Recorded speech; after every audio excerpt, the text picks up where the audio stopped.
Hello, and welcome to Brada Tales. Tonight, we're bringing you a selection of eerie stories paired with the soothing sound of rain to help you relax and drift off to sleep. Before diving into the atmosphere of suspense, leave a comment below letting us know where you're watching from and what time it is. If these stories send chills down your spine, don't forget to like, share, and subscribe. Get comfortable, let the fear gradually envelop you, and tell us what kind of stories you'd like to hear next time. Settle in, we're about to begin. Do you ever wonder who you might be sharing a moment with, who they really are?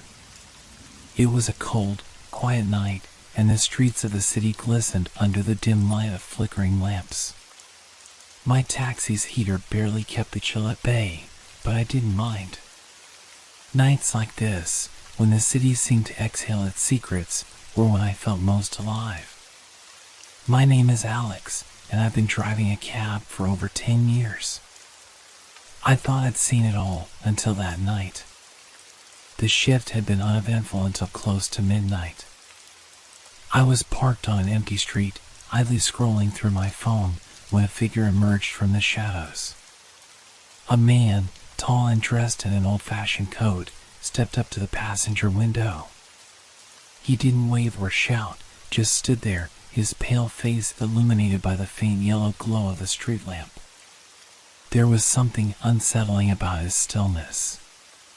"Need a ride?" I called out. He nodded once, his movements stiff, almost mechanical. Without another word, he opened the door and slid into the back seat. The leather creaked under his weight. I adjusted the rearview mirror, catching a glimpse of his face. His expression was blank, his eyes distant, as though he were looking past me, past everything. "Where to?" I asked, forcing a casual tone. "The corner of 5th and Elm," he replied in a low, almost whispery voice. 5th and Elm. It wasn't far, but it was an odd destination, just an abandoned lot as far as I knew. I started the meter and pulled away from the curb. The silence was oppressive.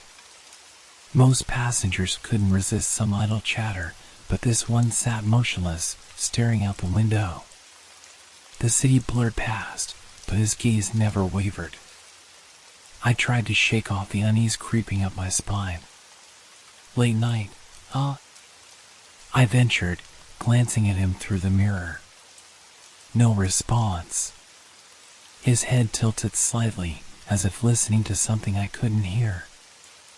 I tightened my grip on the wheel, suddenly aware of how isolated we were.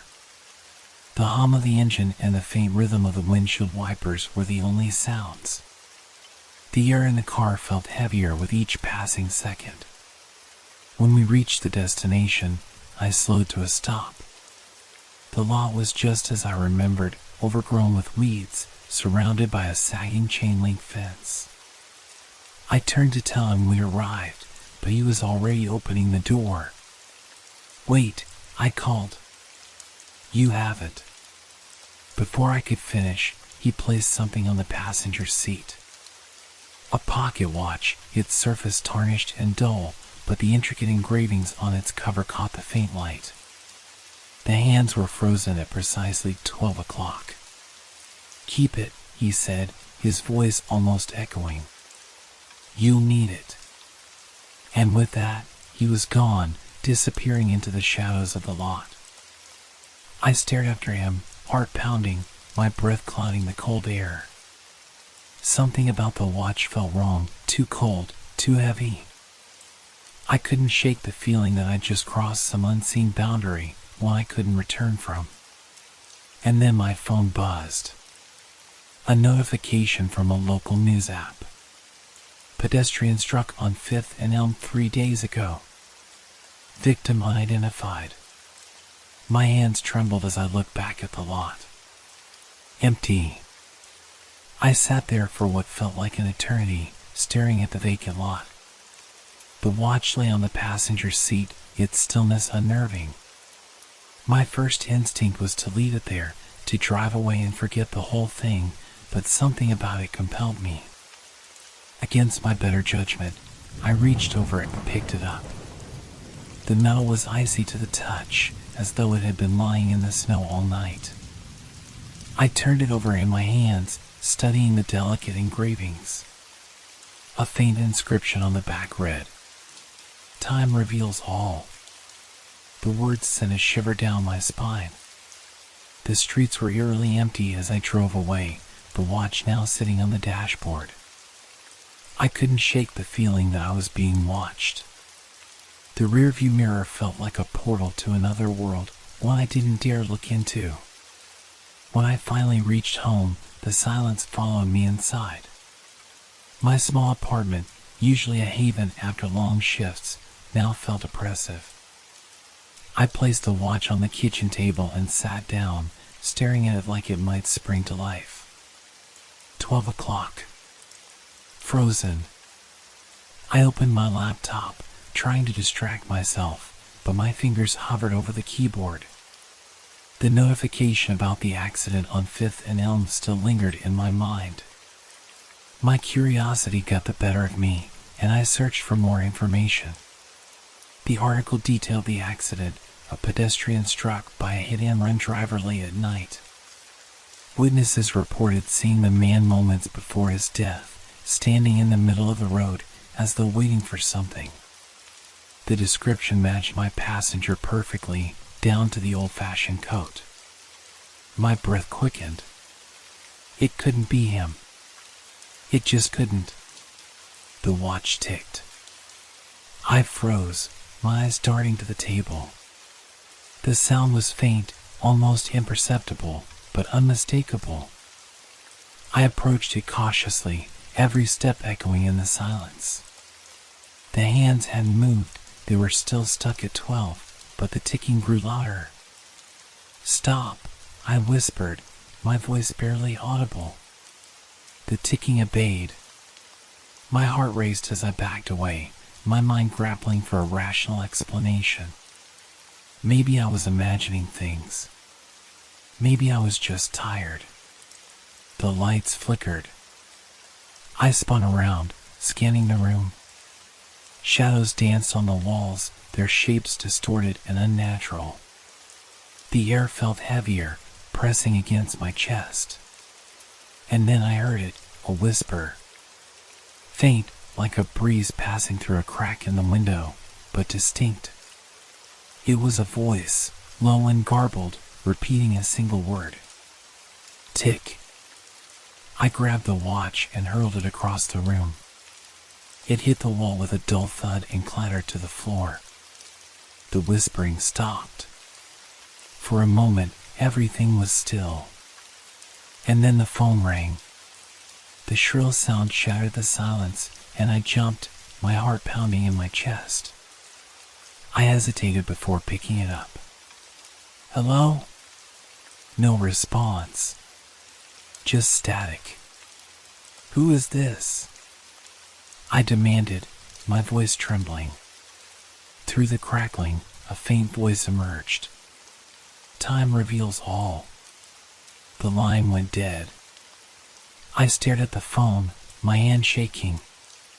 When I turned back to the watch, it was no longer on the floor. It was back on the kitchen table, its hands still frozen, but its presence impossibly louder, heavier, as though it had claimed the space around it.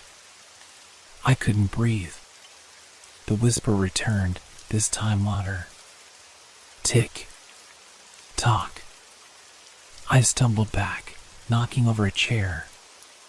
My vision blurred, the room spinning as the sound grew deafening.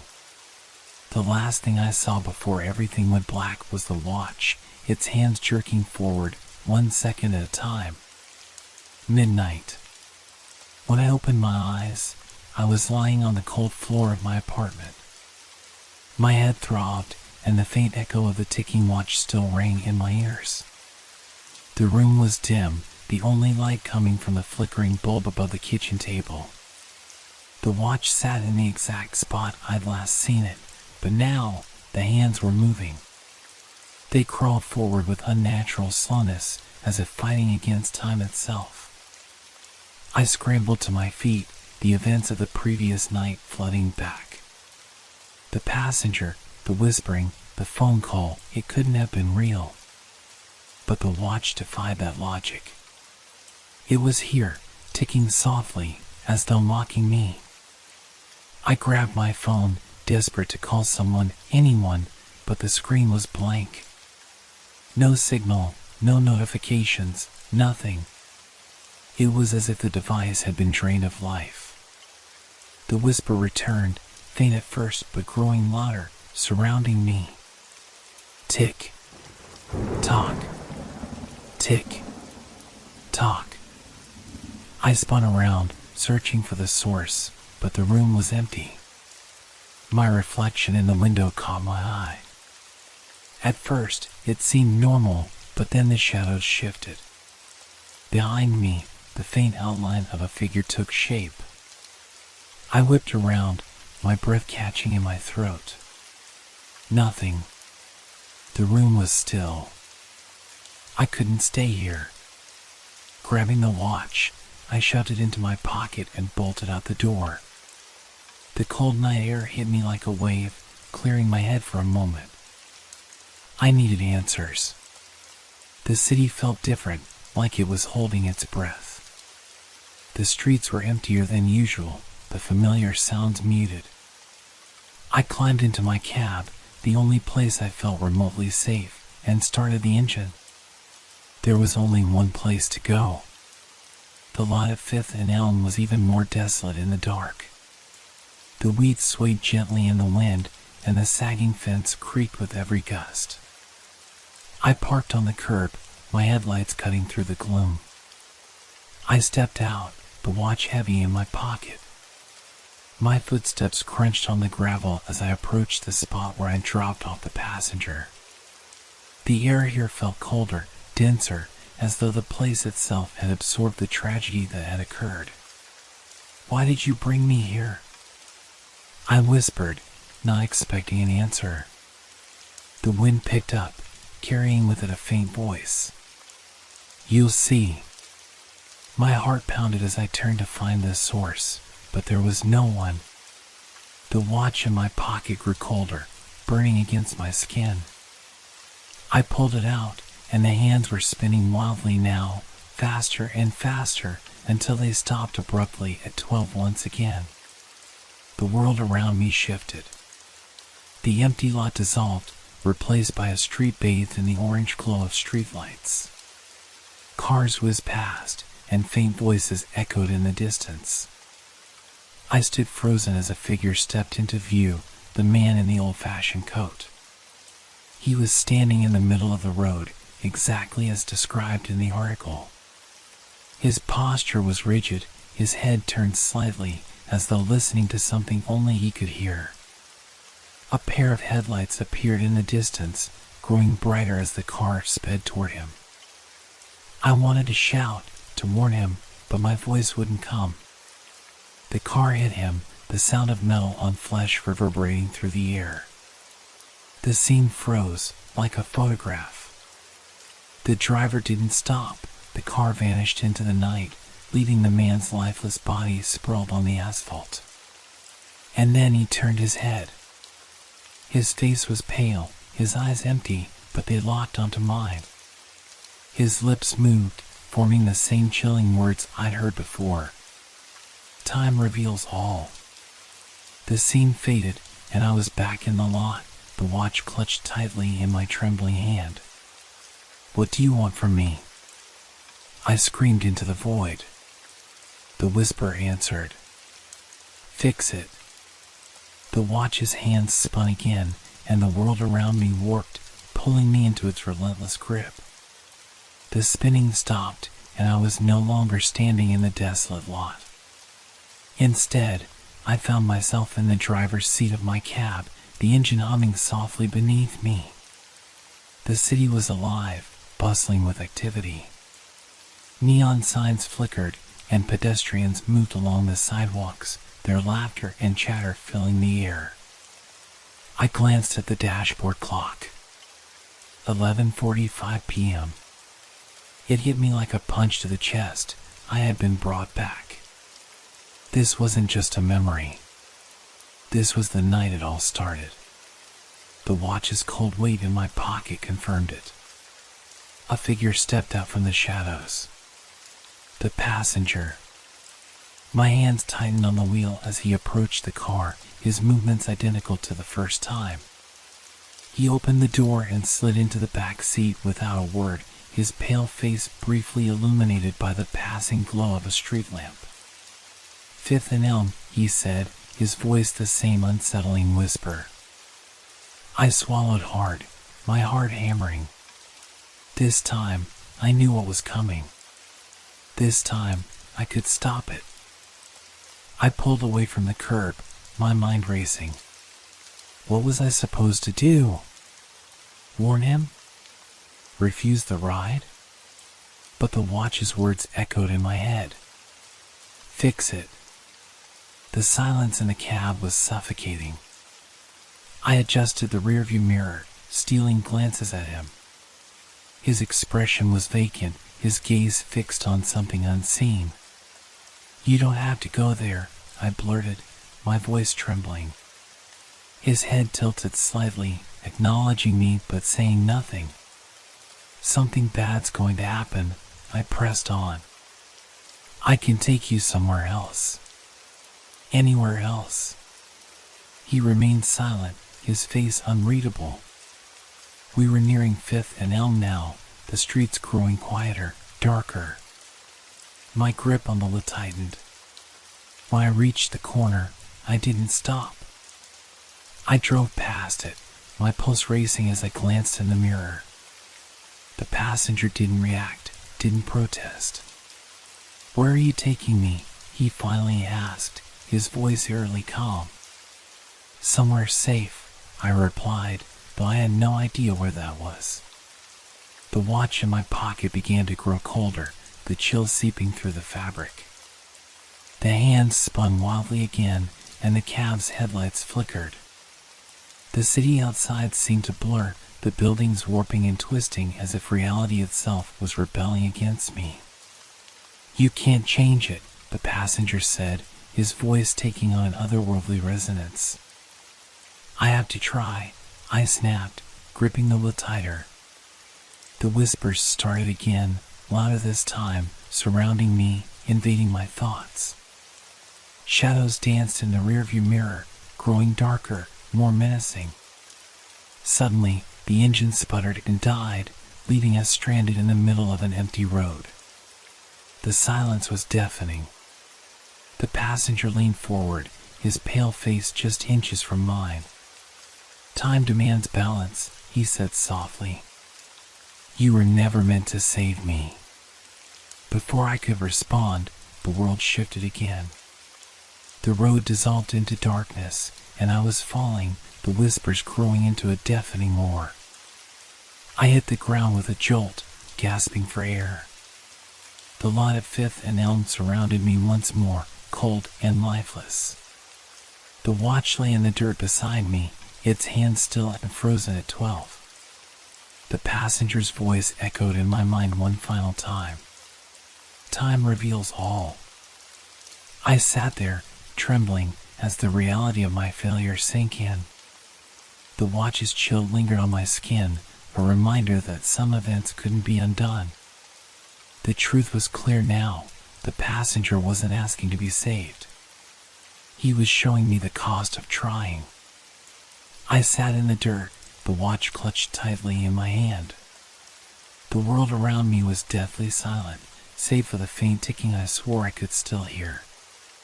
The passenger's words echoed endlessly in my mind. Time reveals all. But what had it revealed? I'd been thrust into this nightmare, forced to relive the same moments, and still, I was no closer to understanding. The weight of the watch in my hand felt unbearable, like it was anchoring me to something far beyond my comprehension. I stood up, my legs trembling, and looked around. The empty lot stretched out before me, the sagging fence and overgrown weeds casting long shadows in the dim moonlight. The air was thick with a sense of finality, as though I was standing at the edge of something I couldn't escape. The watch in my hand grew warm, too warm. Its frozen hands began to move again, spinning rapidly, faster than ever before. "No," I muttered, panic rising in my chest. Not again. The world around me shifted. This time, I was neither in my cab nor at the lot. I stood in a room that seemed both infinite and confined, its walls a swirling, dark void. In the center of the room was a single object, a large clock, its hands spinning erratically. "You've taken what wasn't yours to take." The voice was everywhere and nowhere, resonating from the very air. It wasn't the passenger's voice, it was deeper, colder, like the embodiment of time itself. "I didn't ask for this," I shouted, my voice cracking. "I didn't take anything." The watch in my hand glowed faintly, its heat intensifying. The clock in the room slowed, its hands grinding to a halt at 12 o'clock. The silence that followed was suffocating.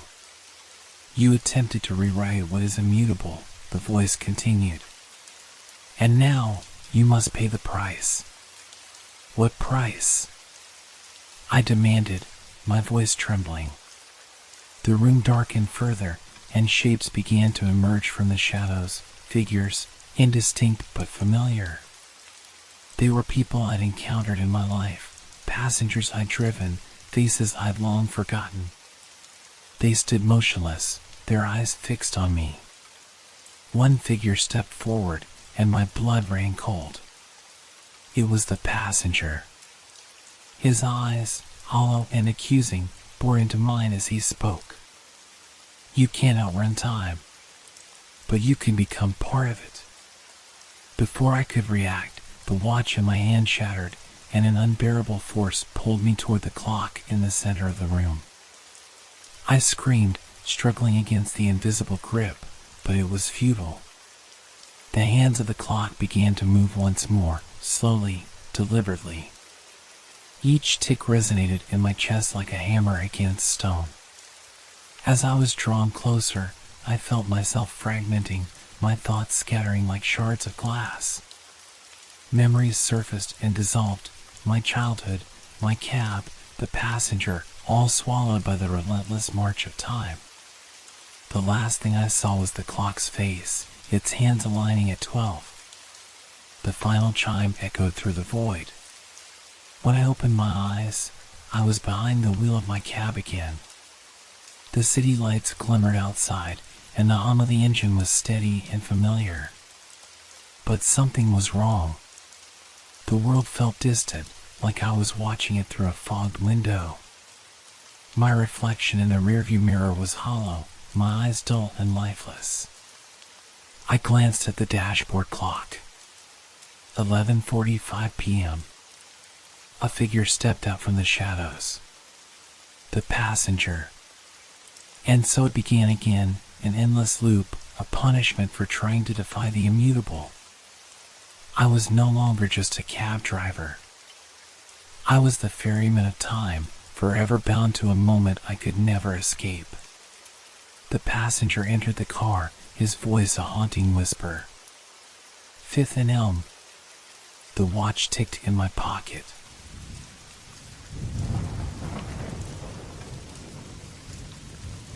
Have you ever grabbed the wrong phone by accident? A small mistake, right? But what if that mistake turned your entire life upside down? It started on Wednesday evening, a day like any other. The rain drizzled as I left the cafe, balancing my bag and umbrella while fumbling with my phone. I had placed it on the counter earlier, right beside another identical black phone. I didn't notice until I was halfway home, sitting on the bus, that something was off. I unlocked the screen out of habit, and instead of my usual wallpaper, a photo of my dog, there was a blank, gray background. My heart sank. I pulled the phone closer, examining it. The case was the same, even the scratches along the edge looked familiar. But as I swiped through, the apps were where they should be. My contacts were gone. My messages, photos, everything vanished. Panic bubbled in my chest. I must have taken someone else's phone. My stop came too quickly, and I stumbled out, the phone clutched tightly in my hand.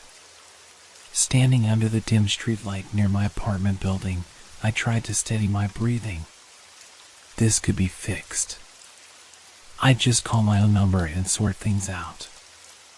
I dialed. The ringtone echoed faintly, but no one answered. I tried again. Same result.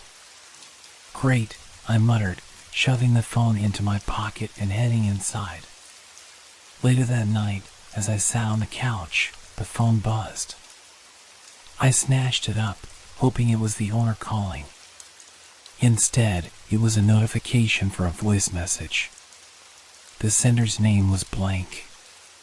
Curiosity got the better of me, and I pressed play. A soft crackle filled the room, followed by a faint voice. Tomorrow. Be careful on the stairs. The message ended abruptly. My heart skipped a beat. The voice, it sounded like mine. I stared at the screen, the words replaying in my head. What kind of prank was this? Who had access to my voice? Shaking it off, I told myself it was just a coincidence. Someone must have sent the message to the wrong number. I placed the phone on the table and went to bed, but sleep didn't come easily. The next morning, I nearly forgot about the message as I rushed out the door. I was running late, as usual, and took the stairs 2 at a time. On the second flight, my foot slipped on something slick. I grabbed the railing just in time, my heart pounding as I looked down. A puddle of water glistened on the step where I'd almost fallen. The voice from the message echoed in my mind. Be careful on the stairs.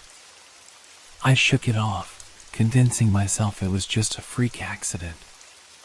But deep down, unease had taken root. The day passed uneventfully until I got home that evening. The phone buzzed again.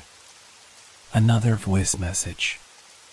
This time, I hesitated before opening it. My fingers hovered over the screen, dread pooling in my stomach. Finally, I pressed play. It's not your phone anymore. The message ended, leaving me frozen.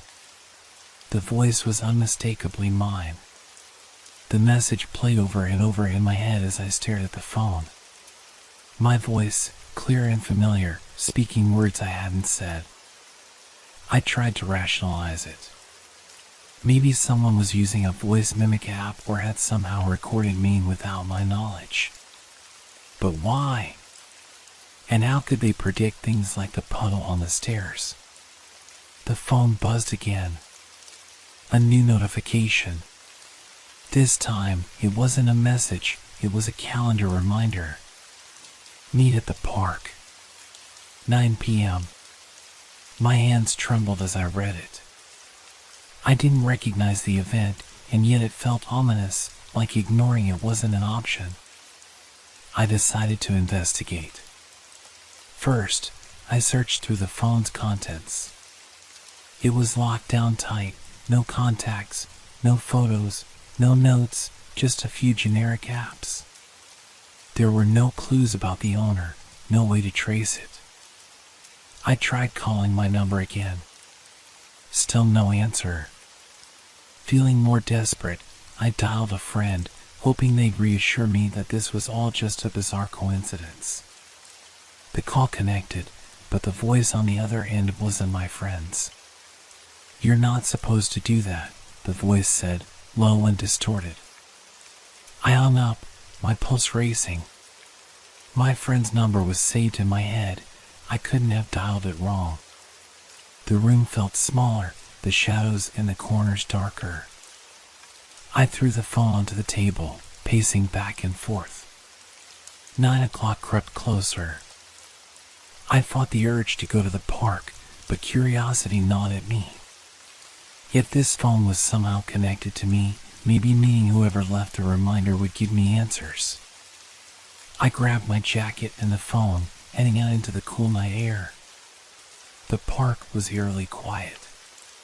Streetlights cast pools of pale light on the empty paths. I stood near the fountain at the center, clutching the phone like a lifeline. Minutes passed, and no one came. The only sound was the faint rustling of leaves in the wind. Then, the phone buzzed in my hand. Another voice message. My chest tightened as I pressed play. Turn around. I froze. Every instinct told me not to obey, but my body betrayed me. Slowly, I turned. A figure stood at the edge of the light, their face obscured by shadow. They didn't move, didn't speak. I raised the phone, my voice shaky. Who are you? What do you want? The figure stepped closer, just enough for the light to catch their face. It was me. My breath caught. My own face stared back at me, emotionless and pale. The other me tilted their head, as if studying me. You shouldn't have taken the phone, they said, their voice calm, almost bored. I didn't mean to, I stammered. It was a mistake. A mistake, they echoed, stepping closer. But now it's yours. And everything that comes with it. Before I could respond, the phone buzzed again, louder this time, vibrating in my hand. I looked down at the screen. Time to go. When I glanced up, the figure was gone.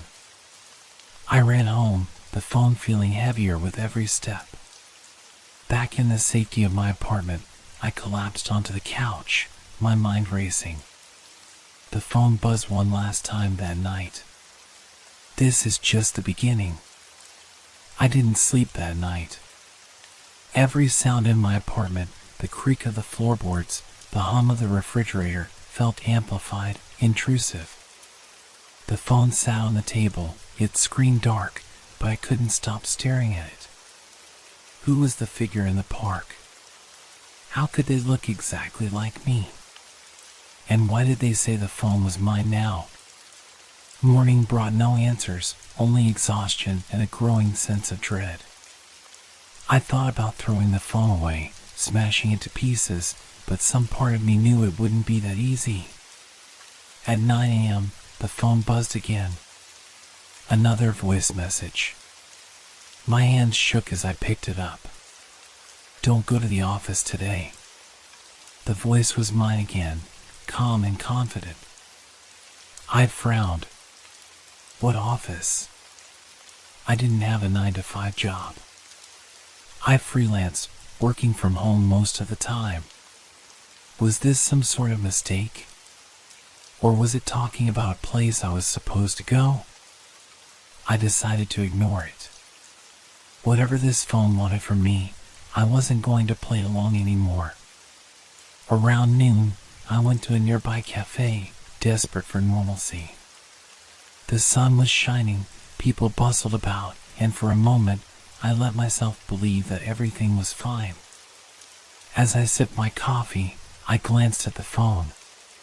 Its screen lit up with a notification. Voice message received. I sighed, reluctantly opening it. Go outside. Now. My stomach twisted. I scanned the cafe, suddenly hyper-aware of the people around me. No one was looking at me, no one seemed out of place. Still, the urge to leave was overwhelming. I stepped outside, the cool air hitting my face. For a moment, nothing happened. Then, I heard it, a deafening crash from inside the cafe. I spun around to see the glass windows shattered, tables overturned, and people screaming. A car had plowed through the front of the building, right into the spot where I'd been sitting. I stumbled back, my heart pounding. This couldn't be a coincidence. The phone had warned me. But how could it know? I hurried home, the world around me feeling unreal. Once inside, I locked the door and sat on the floor, the phone clutched in my hands. "Who are you?" I muttered, staring at the screen. "What do you want from me?" The phone buzzed again, as if answering my question. Another message. This time, it wasn't my voice. It was distorted, layered with static, but I could make out the words. "You were chosen.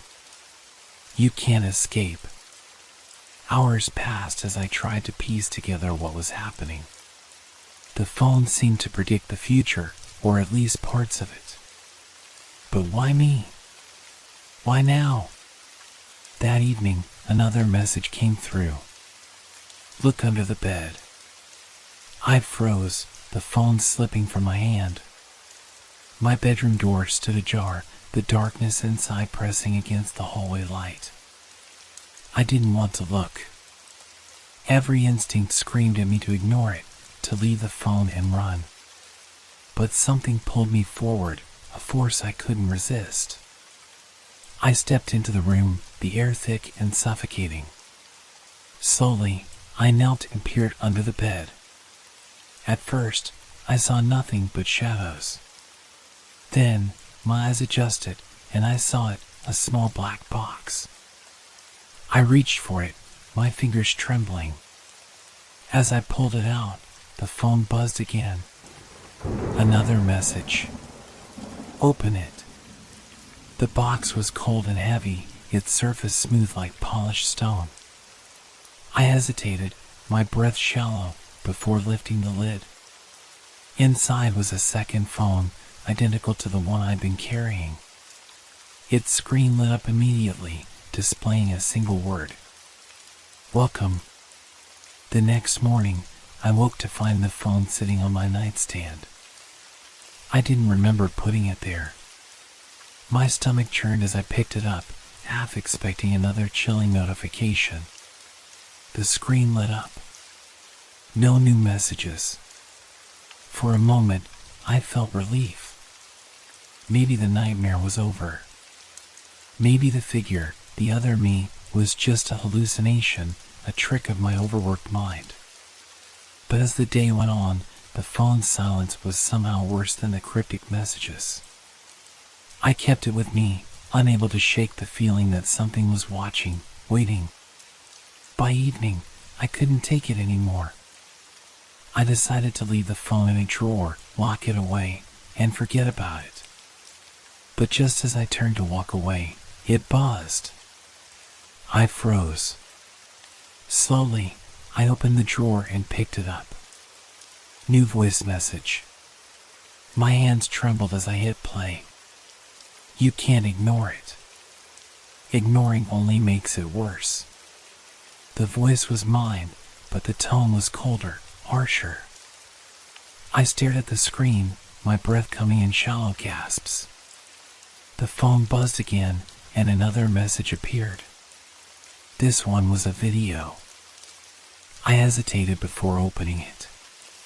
The thumbnail showed my apartment, specifically the corner of my living room where I was sitting. I hit play. The video was grainy, like it was shot from a low-quality camera, but the scene was unmistakable. It showed me, sitting on the couch, staring at the phone. The timestamp in the corner read 10 minutes ago. "Ow!" I whispered, panic tightening my chest. The phone buzzed once more. This time, it was a calendar notification. Midnight. The roof. I spent the next hour pacing my apartment, torn between going to the roof and ignoring the phone entirely. What if it was a trap? What if I went up there and never came back? But the fear of not knowing was worse. At 11:45, I grabbed my jacket and headed for the stairs. The rooftop was empty, bathed in pale moonlight. I stood near the edge, shivering in the cold night air, clutching the phone like a lifeline. Minutes ticked by, and nothing happened. I checked the time. 11:59 p.m. The phone buzzed. This time, the notification wasn't a message or a reminder. It was an incoming call. The caller ID was blank. I hesitated, my thumb hovering over the screen, before finally answering. "Hello?" For a moment, there was only static. Then, the voice came through. "You should have stayed inside." The line went dead. A sudden noise behind me made me spin around. A shadow moved across the rooftop, fast and silent. I stumbled back, my heart hammering, but when I looked again, there was nothing there. The phone buzzed in my hand. Another message appeared, but this one wasn't audio or video. It was a single line of text. "Run." I didn't wait to question it. I bolted for the stairwell, the sound of footsteps echoing behind me. Back in my apartment, I slammed the door shut and locked it. My chest heaved as I tried to catch my breath. The phone buzzed again, but this time I didn't check it. I tossed it onto the table, as far from me as possible. But no matter how far I threw it, I couldn't escape the feeling that the phone wasn't just a device. It was something alive, something that had chosen me for reasons I couldn't understand. And it wasn't going to let me go. I couldn't shake the feeling that the phone was waiting for me. The silence that filled the apartment seemed unnatural, heavy with expectation. For hours, I sat on the couch, staring at the phone, hoping it would stay quiet.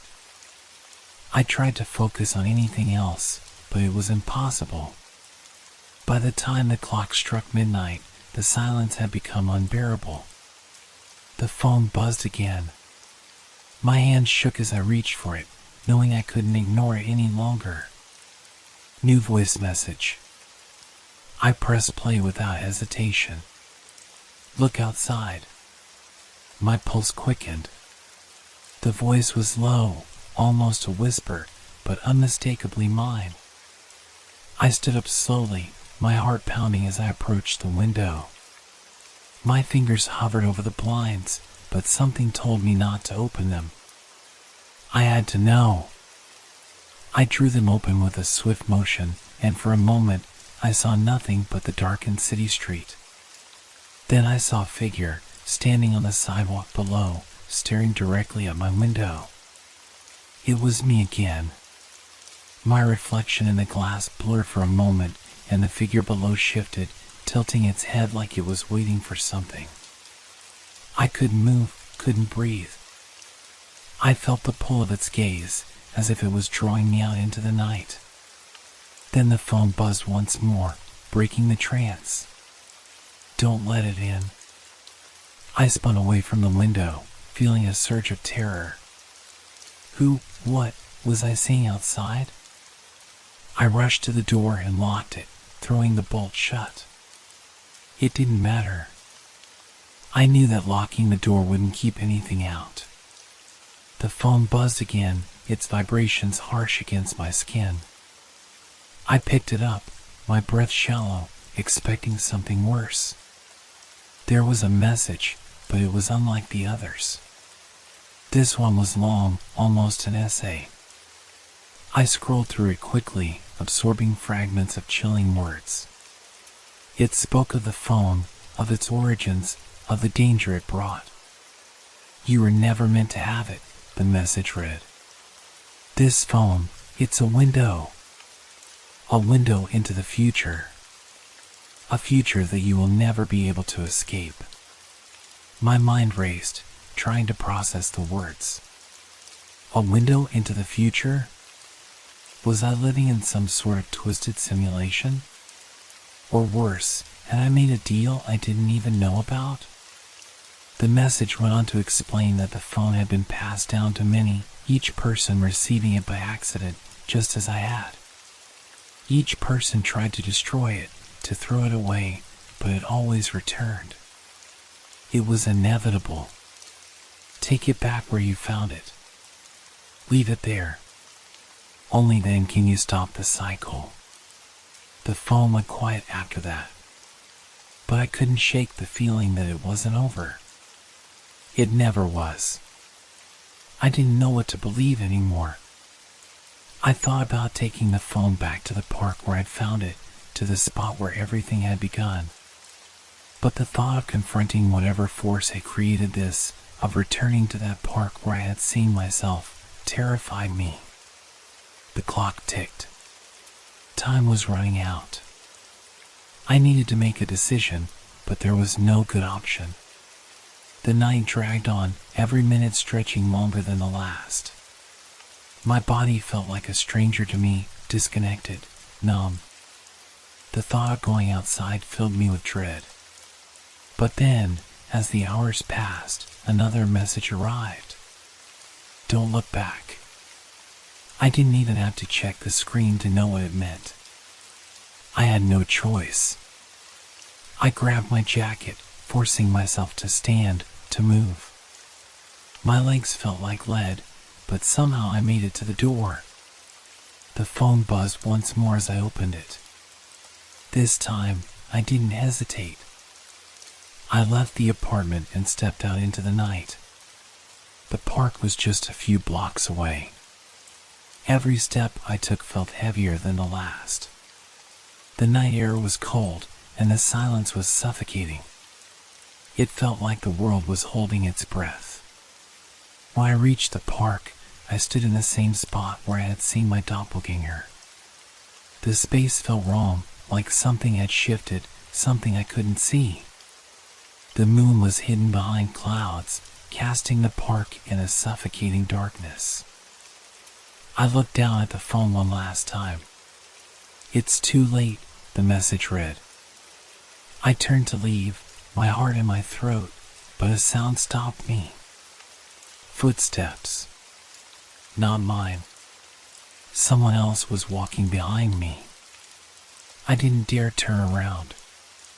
The air was thick with the sound of my own breath, but there was something else, something closer. The footsteps grew louder, closer. Then a voice, my voice, whispered from behind me. You shouldn't have come back. I spun around, but the park was empty. There was nothing there. The phone buzzed in my hand, but I couldn't bring myself to look at it. It had followed me, and now I was trapped. I stood frozen in the center of the park, the phone burning in my hand. My heart raced, every instinct telling me to run, but I couldn't move. The footsteps, the voice, everything felt like a trap, something set in motion long before I'd realized. I forced myself to take a step back, then another, until I was running, no longer caring about the phone, about the park, about the strange pull that had led me here. My mind screamed for escape. But as I ran, something changed. The air thickened, the night itself seemed to shift, bending in ways that made no sense. My breath became ragged, the world around me blurring. Then I heard it again. The footsteps. Closer now, too close. I dared to glance behind me, but there was nothing. Nothing but the darkness that seemed to stretch forever, swallowing the park whole. The phone buzzed again. I looked down at it, my finger trembling as I pressed play. Turn around, it said. I stopped dead in my tracks. The voice was cold, empty. The voice was mine. Without thinking, I spun on my heel. And there it was. Standing in front of me, myself. The same clothes, the same face. Only, it was wrong. The figure's eyes were hollow, dark pits where there should have been pupils. Its skin was pale, almost gray, as though it had been drained of life. You've done it, the figure said. Its voice was no longer mine, no longer anything human. It was the voice of something old, something ancient. No, I gasped, shaking my head. This can't be happening. The figure took a step toward me, and I stumbled back. My mind screamed to run, but my legs wouldn't obey. I was rooted to the spot, helpless. You took the phone, it said, stepping closer, its shadow swallowing mine. And now you've become part of it. There's no going back. The phone buzzed again. This time, I didn't even need to check the message. The phone seemed to pulse with a life of its own. It was alive. It was feeding on my fear, on my desperation. Give it back, I whispered, but my voice felt distant, as though I wasn't even speaking anymore. The figure smiled, or at least, it tried. The expression was a sickly parody of a grin, its mouth stretched unnaturally wide. Too late, it said, and the words felt like a death sentence. Suddenly, the phone exploded in my hand, its screen shattering into 1,000 pieces. But the figure didn't disappear. Instead, it stepped closer still. I felt the air around me grow colder, like the night was pressing in from all sides. A wave of darkness washed over me, and I gasped for air, choking on the weight of it. You never should have looked, the figure murmured. But now you've seen it all. The world tilted, and the ground beneath my feet began to fade. I awoke in my apartment. It was morning. Everything was still. Normal. The sunlight filtered through the window, warm and comforting. The phone was gone. I rushed to the table, but there was nothing. No shattered pieces, no trace of the device that had haunted me for days. I checked every drawer, every corner of the room, but it was as if the phone had never existed. But as I stood there, breathing heavily, I realized something. The calendar on my phone, my real phone, had changed. The reminder was still there. Meet at the park. 9 p.m. I felt my stomach drop. There was no escaping it. I had never left.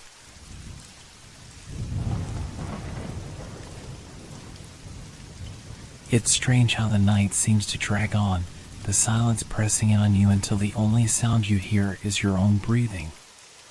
Ever since I started hosting this late-night radio show, I've gotten used to it, used to the silence, used to the isolation. People call in from all walks of life, telling me stories, sharing their thoughts. But some nights, it feels different, like the air is thicker, the unknown pressing in from all sides. It's one of those nights when I start to feel it again, something just off. The clock on the wall ticks louder than usual, the hum of the equipment in the studio is sharper, and the cold air from the vent seems to seep in deeper than it should. I push the unease down. I'm used to the quiet hours, the stillness of the studio, but tonight it feels like something is waiting. And then, the phone rings. Good evening, folks. You're listening to Nightwave with your host, Mark Rivers, I say into the mic, trying to sound cheerful. We've got the lines open, so feel free to call in. What's on your mind tonight? The phone rings again. I pick up the receiver. You're live on Nightwave. Who's this? There's a long pause, a breath, and then the voice on the other end sends a chill down my spine. Mark, it's me. I sit up straighter in my chair. The voice is soft, familiar in a way that doesn't make sense.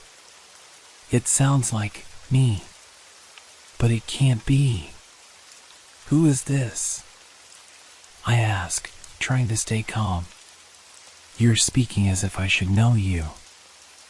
I've been with you all this time, Mark, the voice continues. You don't remember? I press the phone tighter to my ear, trying to decipher the voice. It's like hearing a long-lost friend, but distant, twisted somehow. I don't understand. Who is this really? The voice chuckles, but it doesn't sound right. It's almost mocking, like it's playing with me. I'm the one who's always been there. I'm the one you've been running from. The hairs on the back of my neck stand up. What is this? Some kind of prank? But there's something in the tone that makes me hesitate. Something unsettling.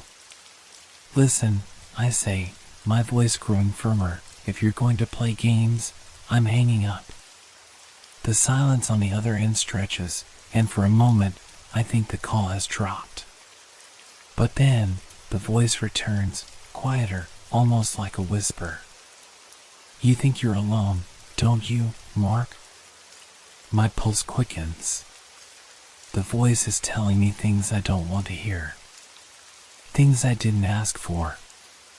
The air in the studio feels colder, and I realize that the lights in the room have dimmed without me noticing. I glance at the monitors, the sound waves flickering on the screen. You're not alone, Mark, the voice continues. You never were. What do you mean? I ask, trying to steady my breathing. I'm beginning to feel like I'm losing control, like I'm not in charge of the conversation anymore. Do you remember the day you started this show? The voice asks, almost kindly. The day you said you wanted to help people, to make them feel less alone?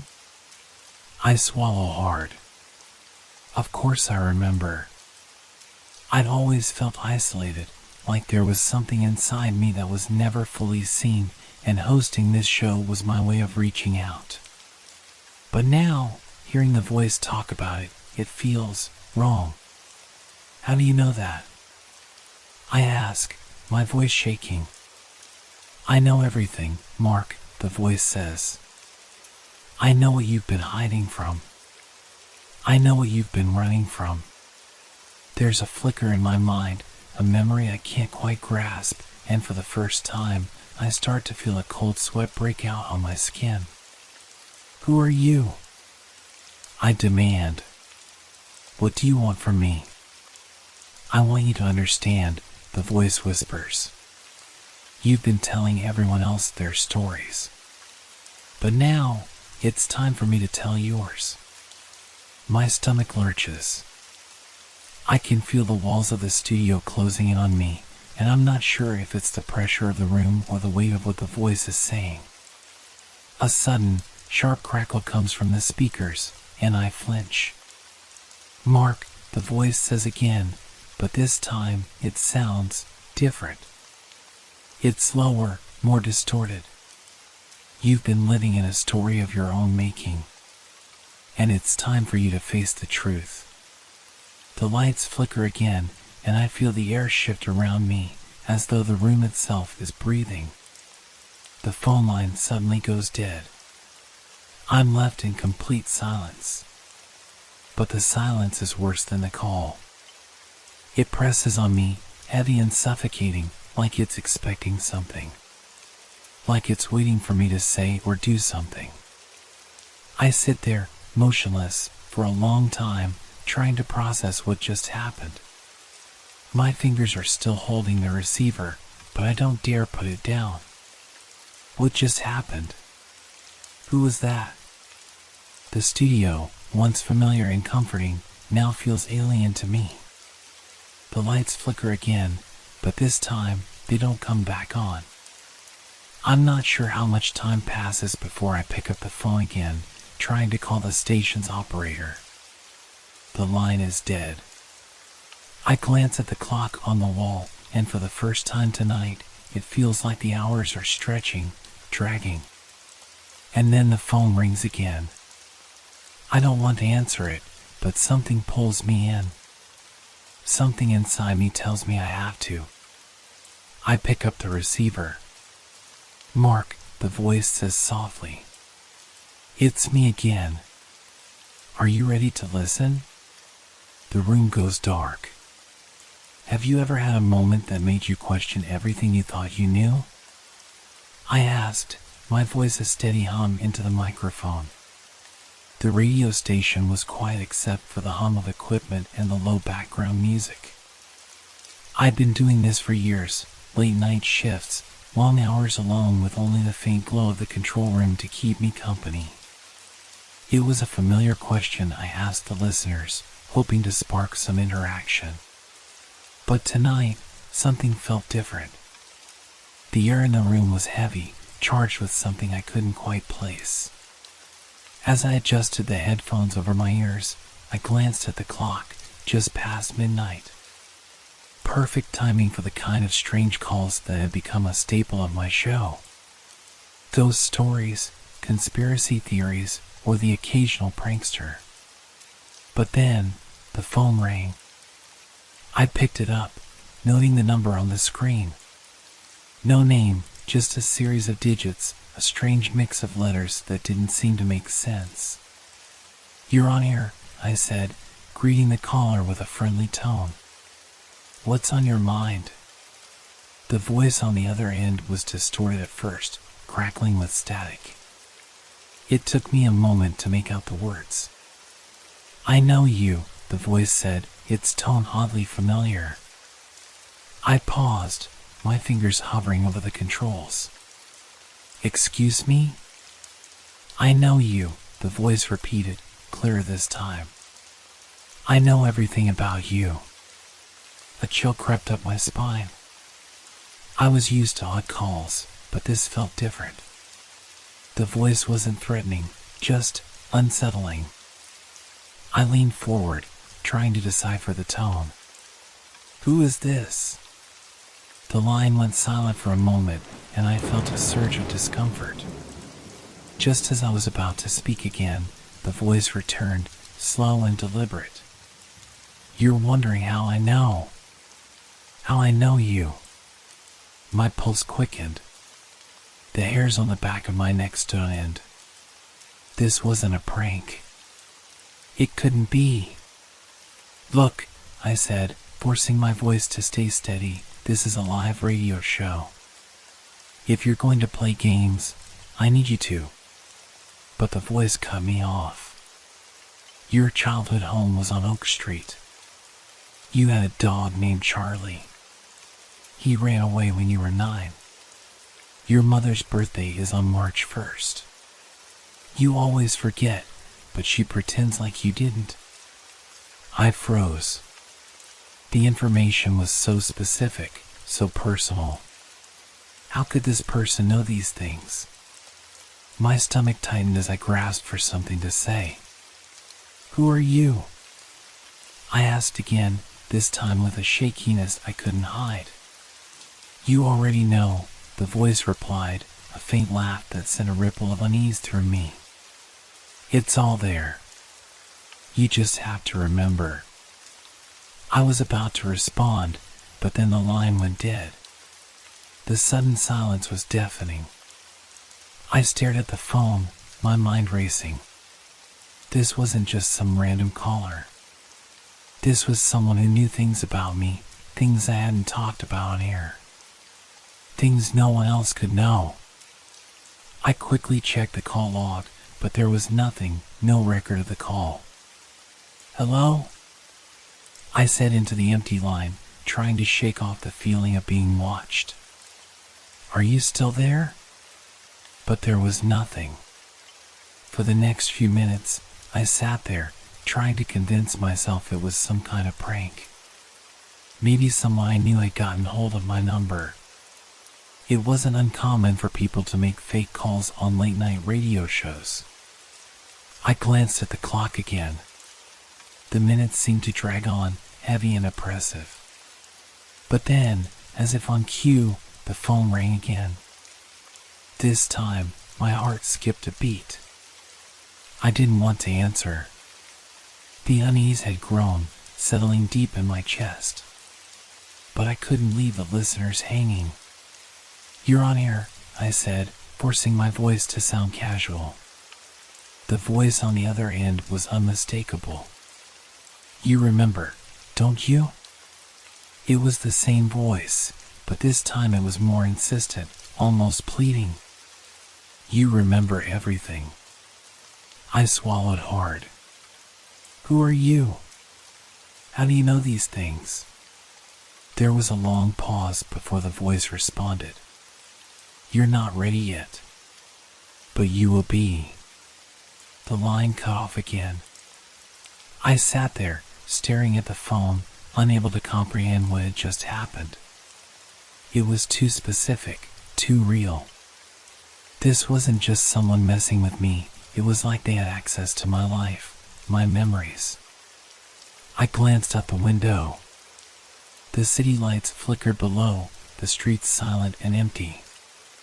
It was just past 1 in the morning, but the feeling of isolation in the radio station was suffocating. Something wasn't right. I tried to shake it off, to focus on the show, but the calls kept coming. Each one more disturbing than the last. Each one revealing more details, things only someone who had been there would know. I was starting to feel like I was losing my grip on reality. Who was calling? Why was this happening? And most terrifying of all, how did they know me? The calls didn't stop. But every time I tried to trace them, they disappeared without a trace. Then, as if the universe itself was conspiring against me, a final call came in. It was late. The show had almost finished. I was exhausted, both physically and mentally. I answered it on instinct, the words already forming in my mind. You're on air, I said, though I felt no energy left in my voice. And then, the voice said something that sent a cold shiver down my spine. You've been asking who I am. But the real question is, who are you? I froze. It was the same voice, but this time it wasn't asking a question, it was a statement. A statement I wasn't prepared to hear. And before I could respond, the call ended, and the silence that followed felt like an eternity. The lights in the studio flickered once, twice, then went out completely. The air felt colder. The shadows seemed to stretch and grow, like they were alive. The silence in the studio was suffocating. The lights had gone out, and the soft hum of the equipment was now replaced by an eerie stillness. My breath caught in my throat as I fumbled for the flashlight under the desk, my fingers trembling. The phone had gone silent, but that voice, it kept echoing in my head, that last line, "Who are you?" I stood up, my legs unsteady as I moved towards the door, my heart pounding in my chest. I was no longer sure if the darkness was just a power outage or something more sinister. The studio, which had always felt like a second home, now felt foreign, hostile. I opened the door and stepped into the hallway. The fluorescent lights flickered back on, their buzz filling the air. The radio station seemed to be coming back to life, but I didn't feel any better. I reached the control room, hoping the studio lights would at least make me feel less trapped. The phone on the desk was still there, staring at me with an almost mocking presence. I couldn't look at it. I knew if I did, I would answer it again, and I didn't want to. Not after what had just happened. But then it rang. The sound was deafening in the quiet, vibrating through my bones. I didn't want to pick it up, but something tugged at me. That voice, that insistence that I had to remember, it was like a call I couldn't ignore. Reluctantly, I reached for the receiver. "You're on air," I said, trying to keep my voice steady, though my heart raced. The voice on the other end was smooth, calm. It sounded almost comforting, like someone who had known me for years, but it was laced with something darker. "You don't have to be afraid," it said. "You already know me, don't you?" I felt my pulse quicken. "Who are you?" "You don't remember, do you?" The voice was patient, almost sad. "You should have remembered by now." I shook my head, feeling a cold sweat on the back of my neck. Stop this. Stop messing with me. Who are you? The line was silent for a moment, long enough for my thoughts to race. Then the voice spoke again. I'm the one who's been with you from the start. I've always been here. I swallowed hard, my throat dry. My mind was a blur. I didn't know what to believe anymore.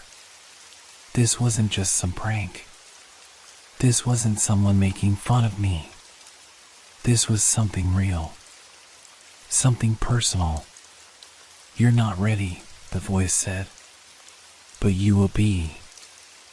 I opened my mouth to speak, but the phone line went dead. The sudden silence was deafening.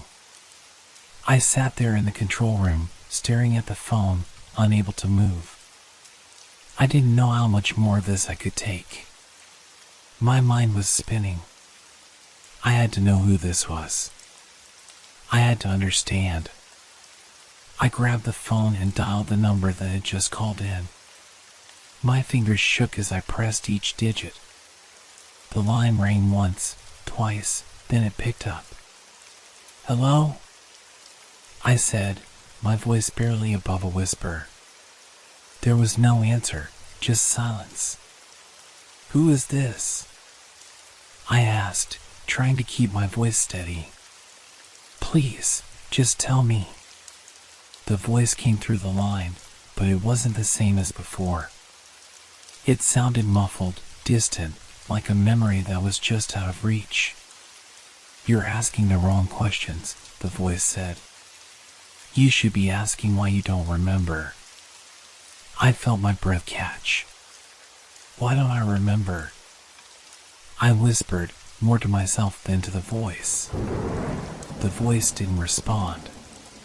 Instead, I heard a faint click on the line, followed by a strange noise, a low, droning hum that seemed to vibrate through the receiver. The hum grew louder, filling the room until I couldn't hear anything else. It was as if the world was closing in around me, and I couldn't escape. The noise was overwhelming, but then, just as suddenly as it had begun, it stopped. I sat there in the silence, the phone still pressed to my ear. I didn't know what had just happened, but the feeling of dread had grown tenfold. I wanted to leave, to run out of the building, but my legs felt like lead. Instead, I picked up the phone again and dialed the number once more. The line picked up instantly, and the same voice was on the other end. You're still looking for answers, it said. But the truth is, you've been looking for a long time. You've just never seen it. I didn't know what to say. My mind was a whirlwind of confusion. Who are you? I demanded again. But this time, the voice didn't answer. Instead, the faint sound of breathing came through the phone, steady and slow, like someone was right next to me, waiting. I turned to look around the room. The walls seemed to close in on me, and the shadows stretched in odd ways. I wasn't alone in the control room. I could feel it. I backed away from the desk, but the phone's receiver remained in my hand as if it had been fused to my palm. My body trembled. I had to know. I had to understand what was going on. But as I turned back to the desk, the phone went silent once more. I looked at the screen. There was no number. No caller ID. Just a message that read, "You're ready." I dropped the phone, the room spinning around me. My breath came in ragged gasps as I tried to hold on to some semblance of reality. But the voice was already inside my head, and no matter what I did, I couldn't escape it. I stood frozen in the control room, staring at the empty phone screen. The words "you're ready" seemed to burn into my mind, repeating over and over, as if etched into the very fabric of my thoughts. The air around me felt thick, suffocating, and I couldn't shake the feeling that something was closing in. The lights flickered again, casting long shadows across the room, making the familiar space seem alien. I was no longer sure if this was reality, or if I had crossed over into something else, something darker. I turned to leave the room, but the door wouldn't open.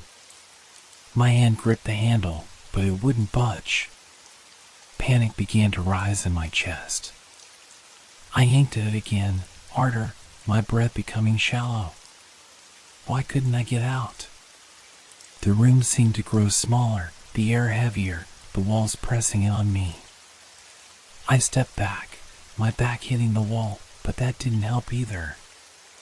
It felt like the room itself had become a trap. Then, I heard it. A soft whisper coming from the phone on the desk. At first, I thought it was just my mind playing tricks on me. But as the whisper grew louder, I knew it wasn't just a figment of my imagination. I looked over at the phone, now lying on the desk, its screen glowing dimly in the darkness. The whisper became clearer. Why did you run? The question hit me like a punch to the gut. I didn't run. I hadn't gone anywhere. I was still standing in the same place, in the same room. But something had changed. It was as if the entire world around me had shifted, and I was no longer in control. Who are you? I croaked, my voice trembling with fear. The phone remained silent. But the whisper didn't stop. It wasn't coming from the phone anymore. It was in my head, as if the voice was inside me, speaking directly to my thoughts. You're running from yourself, it said. You can't escape. I felt my knees give way, and I dropped to the floor. I tried to focus, to make sense of what was happening, but the room seemed to blur around me. The shadows stretched and twisted, crawling across the walls. I could hear the faint sound of footsteps behind me, slow and deliberate, though no one was there. I turned around, but there was nothing, only the empty space of the control room and the soft, echoing hum of the radio equipment. But I could still feel it, that presence. It was there, just beyond my reach, waiting, watching. My mind raced. What did the voice mean? What was it trying to tell me? I wanted to leave, to run far away, but I couldn't move. I was stuck. And then, the phone rang again. I didn't want to answer it. I knew I shouldn't. But I couldn't resist. The pull was too strong. I reached out, my hand shaking as I picked up the receiver. Hello? I said, my voice barely audible. The voice came through, but this time it was different. It wasn't calm or comforting. It was sharp, urgent, filled with an unmistakable sense of anger. You think you're in control, it said. But you've always been mine. I felt a cold chill run down my spine. The words pierced me, digging deep, and for the first time, I understood. The voice wasn't just some prank caller. It wasn't some random person messing with me. It had always been there, in the background of my life, pulling the strings, manipulating me. You're ready, it said again. Now you'll know. I dropped the receiver, my hands trembling uncontrollably. The walls seemed to close in on me, the shadows darkening, and the whispers growing louder. I had no choice now. I had to face it. Whatever it was. Whatever had been following me all this time. I turned to the window, hoping for some kind of escape, but all I saw was darkness, nothing but the black void stretching endlessly outside.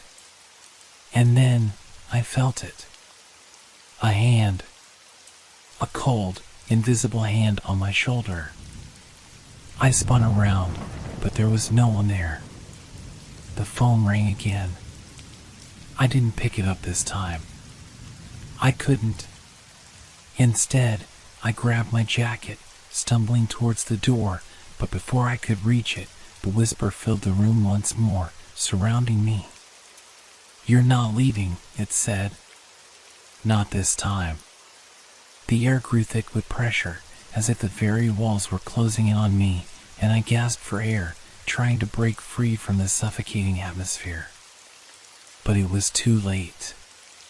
The last thing I heard before everything went silent was the sound of the phone ringing over and over again. The silence that followed the endless ringing felt like a heavy weight pressing down on me, suffocating me. My body felt cold, my limbs stiff as if frozen in place, and yet I couldn't escape the feeling that something was still there. Something watching. I backed away from the door, the shadows swirling around me, wrapping themselves tighter with each passing second. The air was thick with a sense of dread that seemed to permeate every inch of the studio. I had to get out. But where could I go? The station was empty.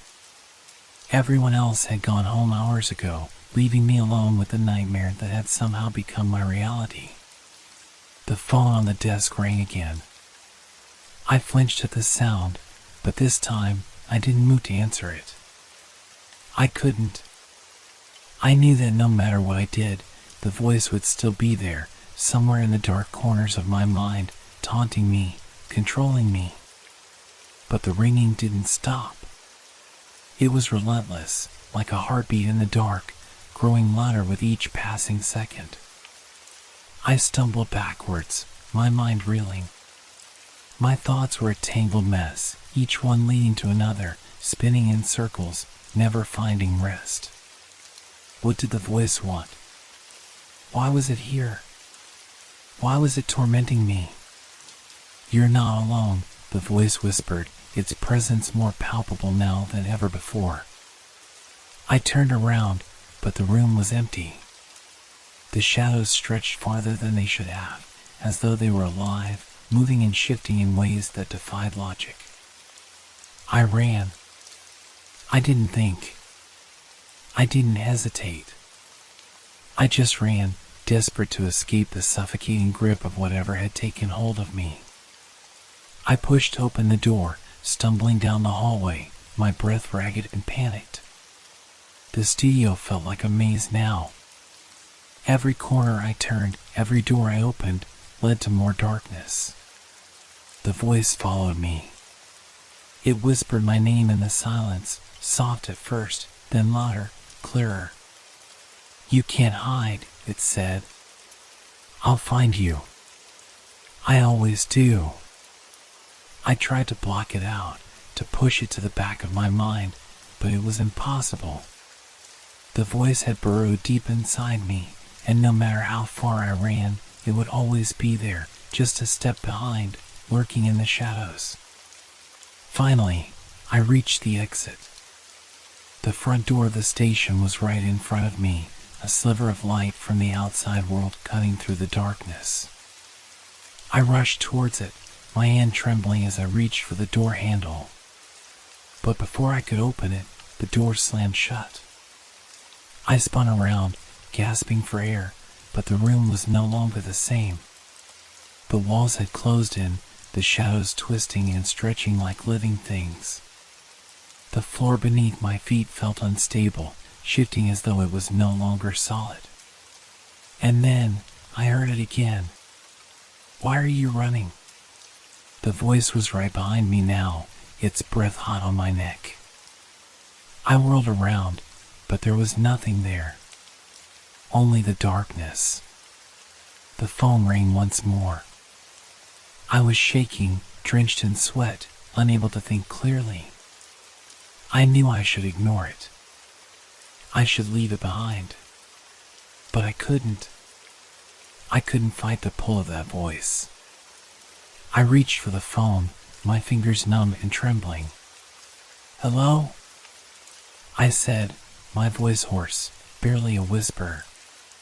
There was a long pause before the voice answered. "I see now," it said. "You can't escape me. Not anymore." I didn't respond. I couldn't. The words stuck in my throat as if they were trapped in a cage. But the voice didn't stop. You've been running from yourself all this time, but you can't outrun your past. I froze. The voice knew something about me. Something no one else could know. My thoughts scrambled, racing back through my life. The mistakes, the choices I had made, the people I had hurt. Had I really been running from myself all this time? The air around me grew colder, and I shivered. The shadows in the room were now all-encompassing, swirling around me, trapping me in their grip. You're ready to remember, the voice whispered, its tone almost tender now. Everything will make sense soon. I dropped the phone, my chest tight as my heart pounded in my ears. I felt like I was suffocating. Then, in the midst of the darkness, something shifted. A figure emerged from the shadows, not quite human, not quite anything I could recognize. It was like a silhouette, but there was something familiar about it. The figure stepped closer, and I could see its face, or at least, what I thought was a face. It was me. I stared at the figure, unable to breathe, unable to move. It was an impossible reflection, standing there in the darkness, its eyes locked on mine. "Who are you?" I whispered, my voice shaking. The figure didn't answer. It just stood there, staring. The phone rang again, but I couldn't bring myself to pick it up. I didn't need to. The answer was right in front of me. The figure slowly raised its hand, and I felt something stir inside me, something deep and unsettling, as if the figure was reaching for my very soul. "You know who I am," it said softly, its voice a twisted echo of my own. "You've always known." I stumbled backward, my breath coming in short gasps. My mind spun, struggling to comprehend what was happening. And then the darkness consumed me. I opened my eyes, though I didn't remember closing them. The darkness was gone, replaced by an overwhelming light. I blinked rapidly, disoriented, trying to make sense of where I was. The studio, the phone, the shadows, all gone. I was sitting in a room, an ordinary room. White walls, a desk, a single chair. The kind of room that felt like a waiting place, a place where time stood still. But it didn't make sense. How had I gotten here? My hands trembled, still feeling the weight of the phantom presence that had been lurking in the shadows, but the room was eerily quiet. It felt too quiet, too calm, and that in itself felt wrong. I stood up slowly, my legs unsteady. Everything seemed distant, like I was moving through water. The air around me felt thick, and every breath I took felt wrong. I turned toward the desk in the middle of the room. The phone sat there. It hadn't rung, but I knew, deep down, that it would. It was only a matter of time. I reached out cautiously, my fingers brushing the cold surface of the receiver. I knew I had to pick it up, but my heart raced as I hesitated. Every cell in my body screamed for me to walk away. But I couldn't.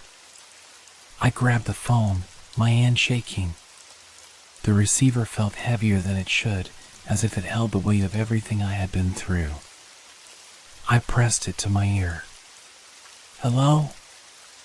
I said, my voice barely a whisper. For a long moment, there was nothing.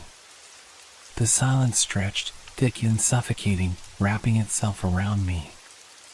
Then, faintly, I heard the voice again. "You're still here," it said, the words like poison. "You always will be." My breath caught in my throat. I knew that voice. It wasn't just a caller, it was me. My voice. My reflection. Who are you?" I whispered, unable to control the fear creeping into my voice. The response came slowly, deliberately, as though the voice was savoring each word. "I am everything you've ever feared. I am the part of you that you've always denied." I backed away from the desk, the phone slipping from my grip and crashing to the floor with a deafening sound. The room seemed to close in on me again, the walls pressing in, the air thick with dread. "No," I gasped. "This can't be real. This isn't real." The voice laughed softly, a low, mocking sound. "It's as real as you make it." The room began to twist again, the walls warping, the ceiling stretching downward.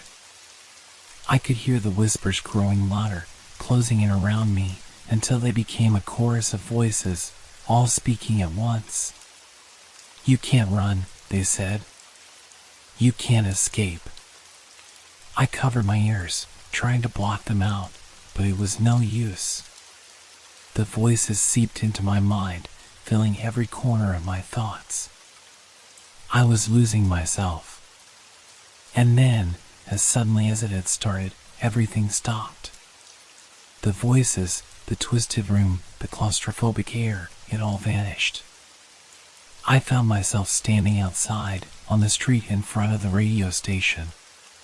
The night was still, the only sound the distant hum of traffic. The stars above were quiet, unmoving. I blinked, disoriented, unsure if I had just woken up from a nightmare, or if I had somehow crossed into another reality. Was it over? Had I truly escaped, or was this just another layer of the illusion? I took a step forward, my mind racing, the echo of the voice still lingering in the back of my mind. And then I heard it. The phone, ringing once more. I turned around, the chill running down my spine as I realized it was still waiting for me. I didn't have to pick it up. I didn't have to answer. But as the sound of the ringing phone continued to pierce the night, I knew deep down that I would always be listening. I always thought I was alone. I always believed my apartment was my sanctuary, a place where I could escape from the noise of the outside world. But lately, things have been different. Small things. Tiny things. Almost imperceptible changes that I couldn't explain. At first, I thought it was nothing. A simple mistake. A lapse in memory. But now, I'm not so sure. Have you ever felt like you're not alone, even when you are? Like something is watching you, waiting, just out of sight? It started with the kitchen. One morning, I noticed the coffee cup was in a different place than where I'd left it. It wasn't far off, but it was enough to make me pause. Maybe I had moved it and forgotten. I wasn't sure. But the next day, it happened again. I went into the kitchen, and there it was, the cup, sitting at the far end of the counter. I distinctly remembered putting it back near the sink. The strange thing? No one else was here. I live alone. I've always lived alone. I tried to convince myself it was nothing. Maybe I was just tired. Maybe I had placed it there without thinking. I had to admit, I hadn't been sleeping well lately. But as the days passed, the incidents began to add up. It wasn't just the coffee cup. The next time it happened, it was the television remote. It was sitting on the armrest of the couch when I was sure I had left it on the coffee table. Then, the curtains in the living room, one day they were drawn, the next, they were wide open. I had no explanation for any of it. I started to wonder if I was losing my mind. But deep down, I couldn't shake the feeling that someone, something, was in here with me. One evening, as I sat on the couch, I heard something. It was soft at first, a slight rustling sound, like fabric shifting. I froze, listening. The sound was coming from the hallway. I turned my head, my heart beating faster. It was quiet again, but I knew I wasn't imagining it. The noise had been real. I slowly got up, moving cautiously towards the hallway. My footsteps were soft on the carpet, the only sound in the otherwise silent apartment. I reached the end of the hallway, where the light from the living room barely touched the darkness. There was nothing there. I told myself it was just the building settling, the pipes making strange noises. I turned back, but that's when I saw it. A fingerprint on the bathroom door. It was smudged, like someone had pressed their hand against the wood. But no one had been here. I reached out, my hand trembling, and touched the print. It was warm. I quickly pulled my hand away, my pulse quickening. I was alone in the apartment, or so I thought. The door had been locked when I came home. No one had broken in. There were no signs of forced entry. But that print, it couldn't have been mine. I knew what I had to do. I had to check every room. I had to make sure no one was hiding in the apartment. But as I moved from room to room, nothing seemed out of place. The apartment was empty, just as it had been when I left for work that morning. But still, I couldn't shake the feeling that I was being watched. I sat back down on the couch, my eyes scanning the room. The silence felt oppressive, like it was pressing down on me, making it hard to breathe. I needed to get out of the apartment. I needed to clear my head.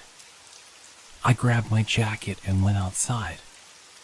The air felt cold against my skin, and the streets were eerily quiet. The night was still, the only sound the occasional passing car. But even in the quiet, I couldn't escape the nagging sensation that something was wrong. When I returned, I hesitated at the door. The familiar weight of dread settled over me as I unlocked it. It felt different now. The apartment no longer felt like my own. As I stepped inside, I stopped. The living room was different. The furniture had been rearranged. The couch was pushed to one side, the coffee table moved across the floor. It wasn't much, but it was enough to make my stomach turn. I hadn't done this. I looked around, searching for something, anything, that could explain what had happened. And then I saw it. The bedroom door was open. I always kept it closed. Always. I swallowed hard, my mouth dry. Every instinct in me told me to turn around and leave. But I couldn't. I had to know. I walked towards the door, each step echoing in the silence. The air felt thick, like it was pressing against me, making it harder to breathe. I reached the door, and slowly, I pushed it open. There was nothing there. At least, that's what I thought at first. But then, as I stepped closer, I saw the shadows. They were moving. Not like the shadows cast by the light. These shadows seemed to shift on their own, like they were alive. I froze. And then I heard it. A voice. A soft whisper, like someone speaking just behind me. "Go ahead," it said. "You're not alone." I spun around, but there was no one there. The apartment was empty. Yet the whispering continued, low and almost soothing. I didn't know how much more I could take. The apartment had changed. I had changed. But the worst part? I was still hearing the voice. Still feeling the presence that wasn't there. The voice continued to echo in my mind. It wasn't a loud voice, but it wasn't quiet either. It was always there, like a constant murmur just at the edge of my hearing. A whisper that made my skin crawl and my heart race. I knew I couldn't stay here any longer. I had to get out. I had to leave this place behind before whatever it was inside had a chance to find me. But then something strange happened. I stepped back, trying to get a better look at the shadows in the room. I wasn't sure what I was expecting to see, but there was something about them, something that felt wrong. It wasn't just the way they moved, it was the way they seemed to stretch and shift, like they had a life of their own. Suddenly, I felt a chill in the air. The temperature in the room dropped drastically, and I could see my breath fogging in front of me. I shivered, my mind racing as I tried to figure out what was going on. And then, as if to answer my question, I felt it. A cold hand, icy fingers, like they were made of stone, brush against my shoulder. I spun around, heart pounding in my chest. But there was no one there. The room was empty. The shadows were still, unmoving. Yet the presence remained. It was in the air, around me, close enough to touch. I reached for my phone. I needed to call someone, anyone. But as I fumbled with the device, I noticed something even stranger. The phone was no longer displaying the time. The screen was black. No notifications. No messages. No calls. Just blackness. I tapped the screen, trying to wake it up, but it didn't respond. I pulled the battery out, reinserted it, and tried again. Nothing. Panic crept up my spine. What was happening? I felt a sudden urge to run, to get out of the apartment, to leave it all behind. But as I turned toward the door, I froze. It wasn't just the shadows anymore. It wasn't just a voice. The furniture had moved again. The couch, which had been in the corner earlier, was now in the center of the room. The coffee table was shifted across the floor, and the books on the shelf had been knocked over. There was no sign of forced entry. No sign that anyone had been in the apartment. And yet, everything had changed. I wasn't imagining it. I wasn't losing my mind. There was something in this apartment, something that wanted me to know it was here. I backed away from the door, my legs shaking beneath me. The presence in the room was suffocating now, pressing in from every direction. I could hear it, soft breathing, like someone was standing just behind me. I didn't dare turn around. I had to get out. I ran towards the door, desperately pulling at the handle. But it wouldn't open. It wouldn't budge. I could feel the panic rising in my chest, and the voice in my head was growing louder, more insistent. "You can't leave," it whispered. "You belong here now." I slammed my body into the door, trying to break it open. I could feel the coldness around me intensifying, like the walls themselves were closing in. The shadows were everywhere now, stretching across the room, covering the floor, the ceiling, the walls. I pushed harder against the door, my hands slick with sweat. Finally, with a sharp creak, the door gave way, and I stumbled out into the hallway. But the moment I stepped out of the room, the apartment seemed to breathe a collective sigh.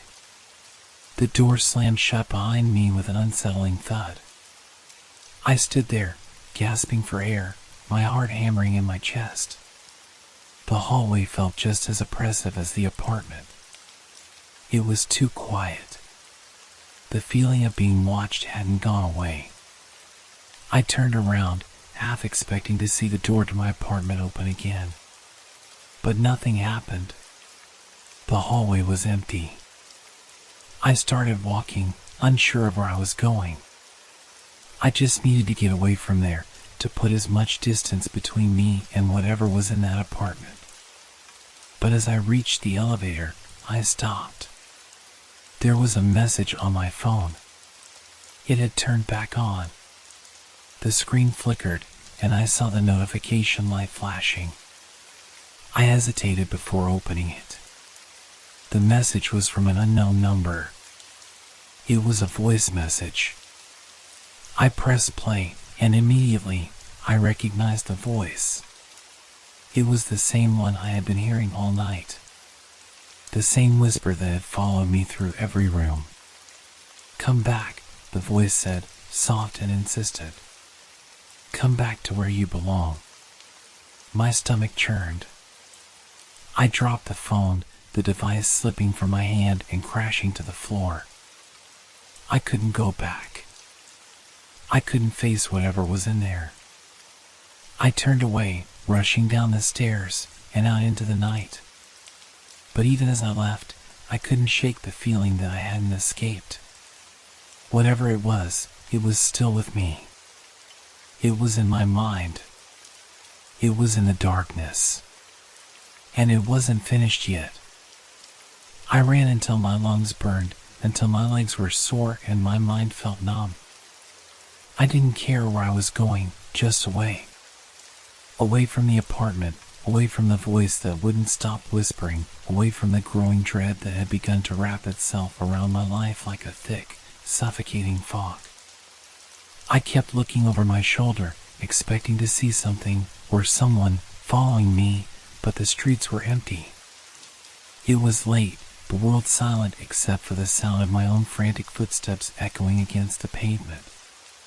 Even the city seemed distant, like it too had been consumed by the same unnatural stillness that filled the apartment. But that wasn't the worst part. The worst part was the sense that it was still with me. The voice. The presence. The thing that wasn't a thing, but always seemed to be just behind me, just out of reach. I reached a small park, the kind that felt quiet and unimportant, tucked away between buildings and barely noticed by the people who lived nearby. It was empty, dark, and the only sound was the distant hum of city traffic. I collapsed onto a bench, trying to steady my breathing. My phone was still on the ground, screen cracked, but I was too scared to pick it up. Too afraid of what I might see on it next. I closed my eyes for a moment, trying to calm myself. Just a moment, I thought. I needed to gather myself, to think, to escape. But when I opened my eyes, the world was different. It wasn't just the park, it was the air. The shadows were longer, darker.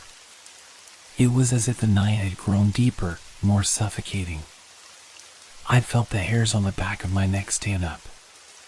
The weight of the darkness felt heavier, more oppressive. The kind of darkness that presses against you, that wraps around you and suffocates you until you can't breathe. I stood up quickly, the bench creaking beneath me, and turned around. There was someone standing at the edge of the park, just at the line where the streetlights faded into darkness. A figure, tall and thin, obscured by shadow. I could barely make out the shape, but I felt its presence. Felt its gaze on me. I froze.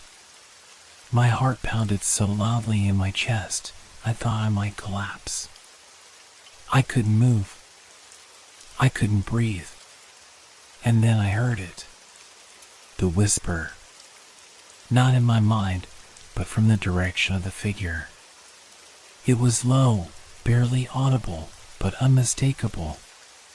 "Come back," it said, and my blood ran cold. "Come back to where you belong." I backed away slowly, my legs trembling beneath me, but the figure didn't move. It didn't need to.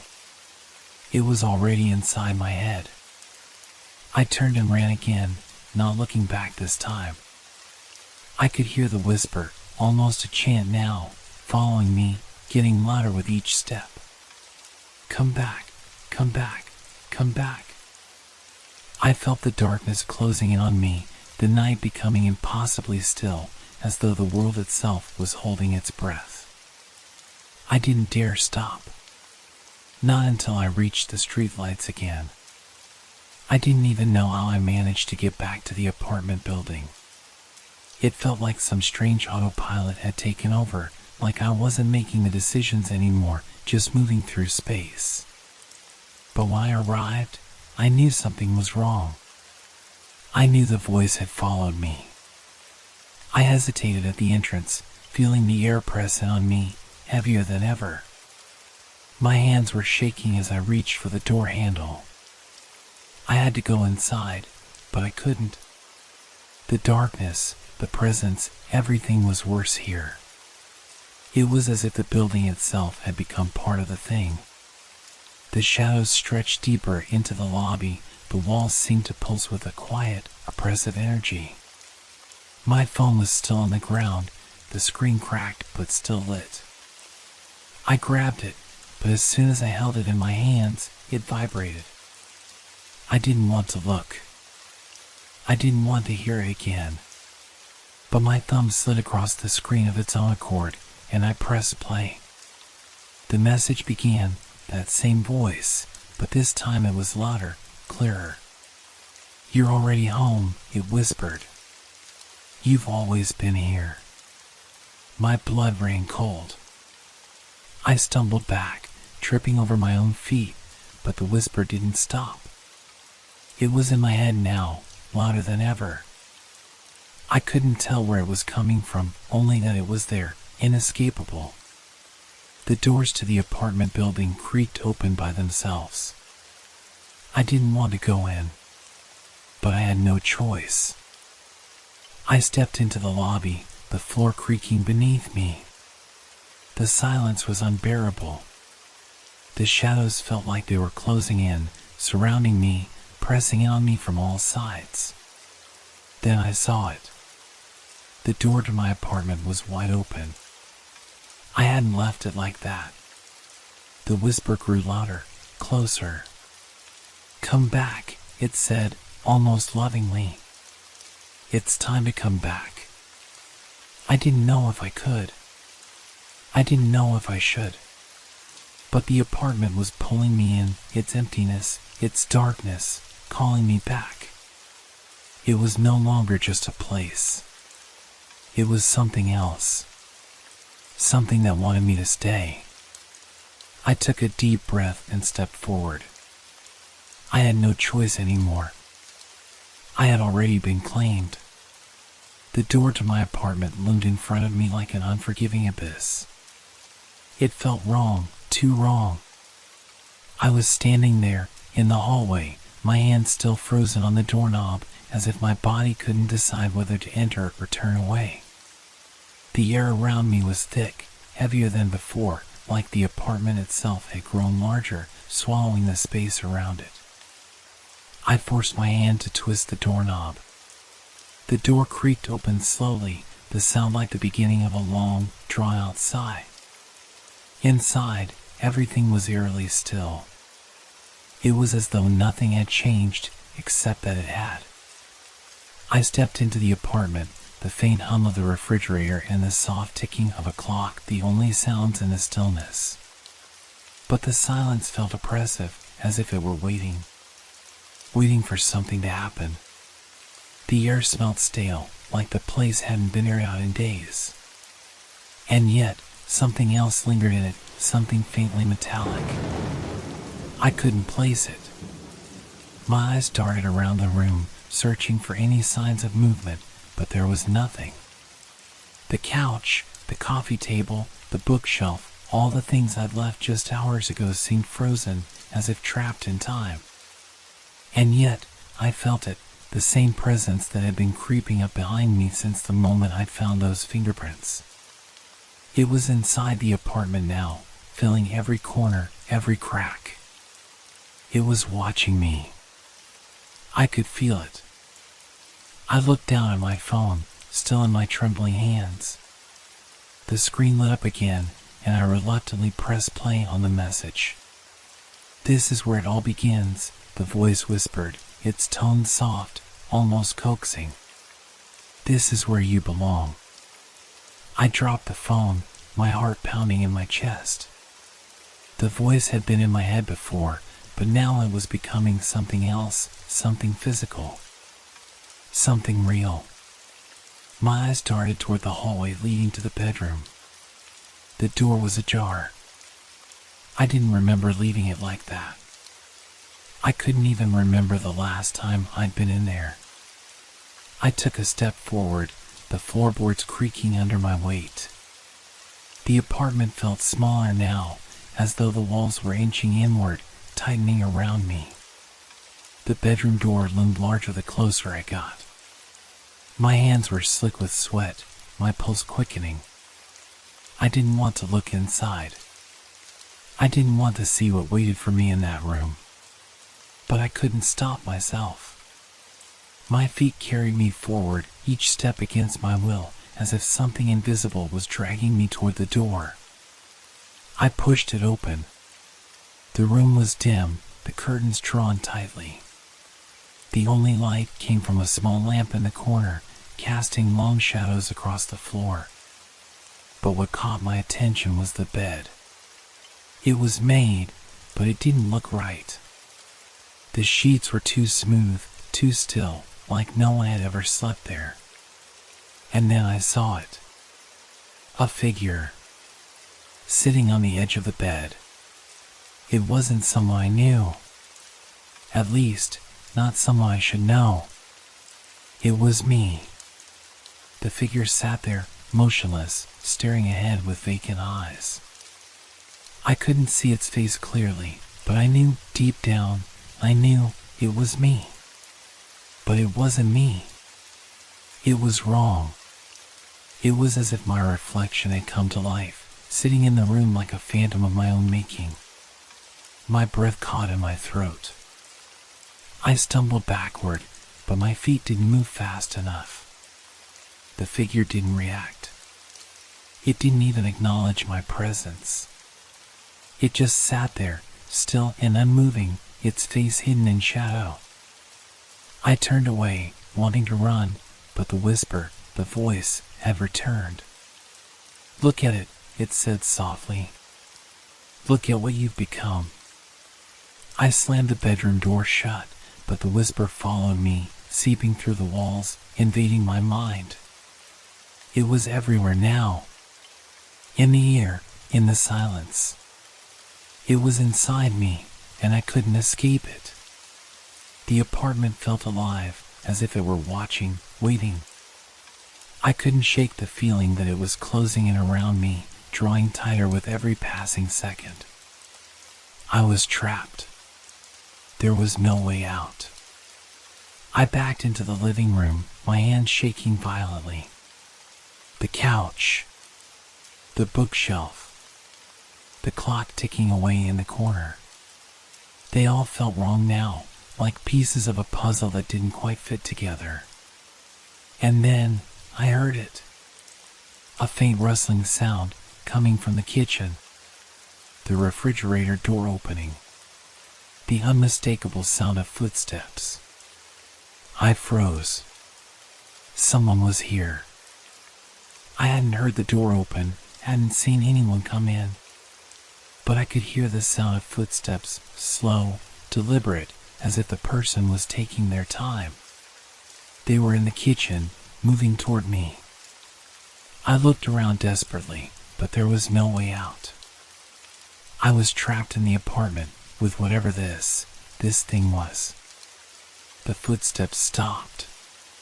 For a moment, there was complete silence. And then, a voice broke the stillness. Not the same whisper. This was different.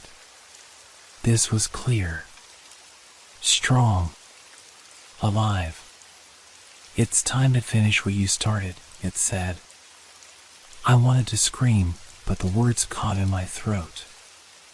I turned to face the kitchen, my heart racing in my chest. The figure was standing in the doorway. It was me.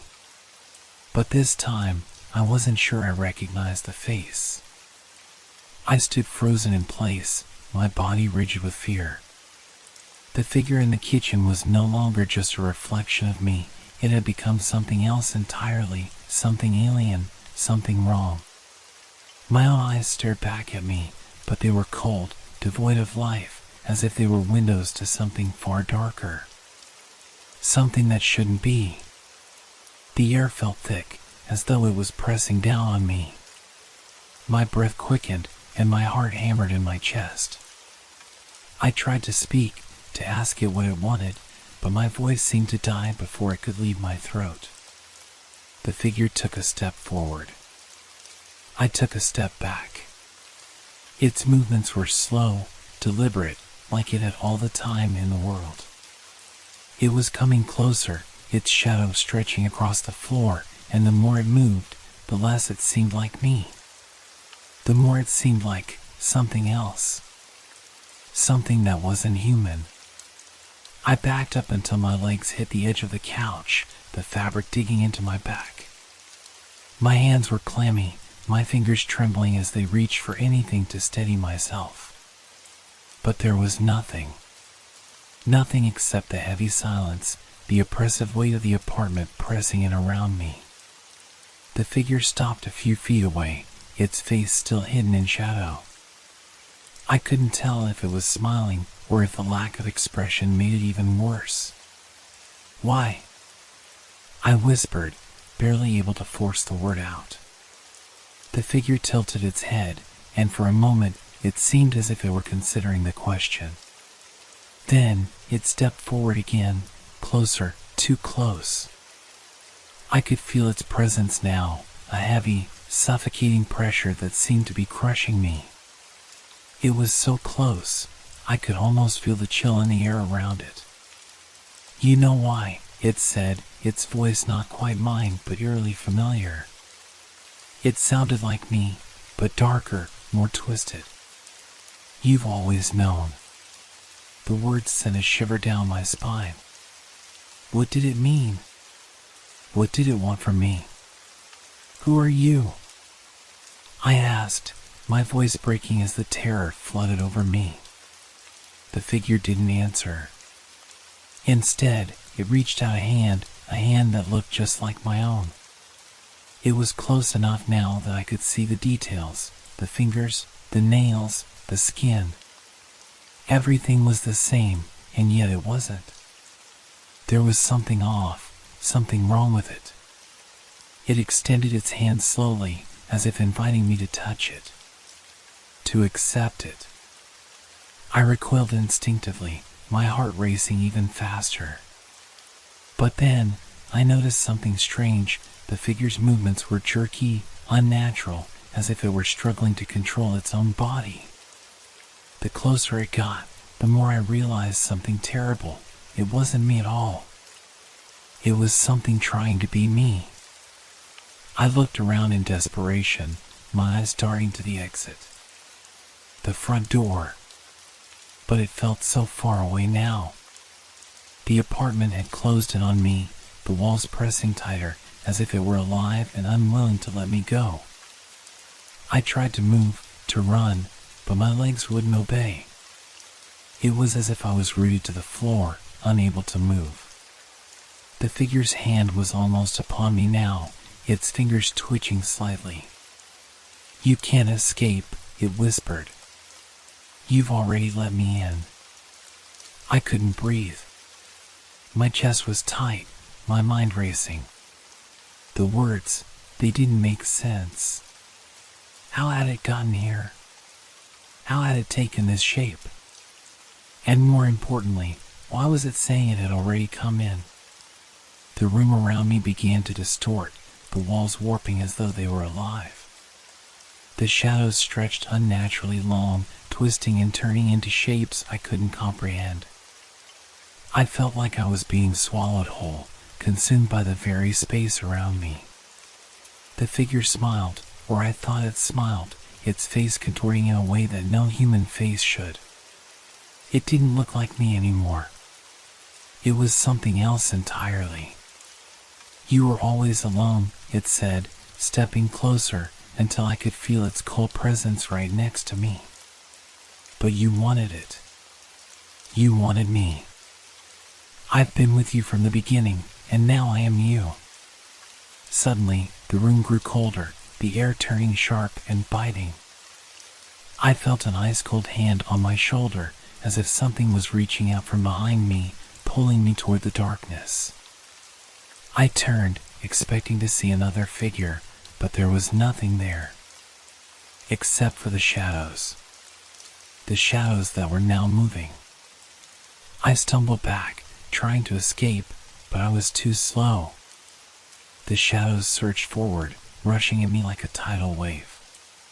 They enveloped me, crawling up my legs, wrapping around my arms, binding me in place. I screamed, but my voice was muffled by the darkness that consumed me. And then, just as quickly as it had come, everything stopped.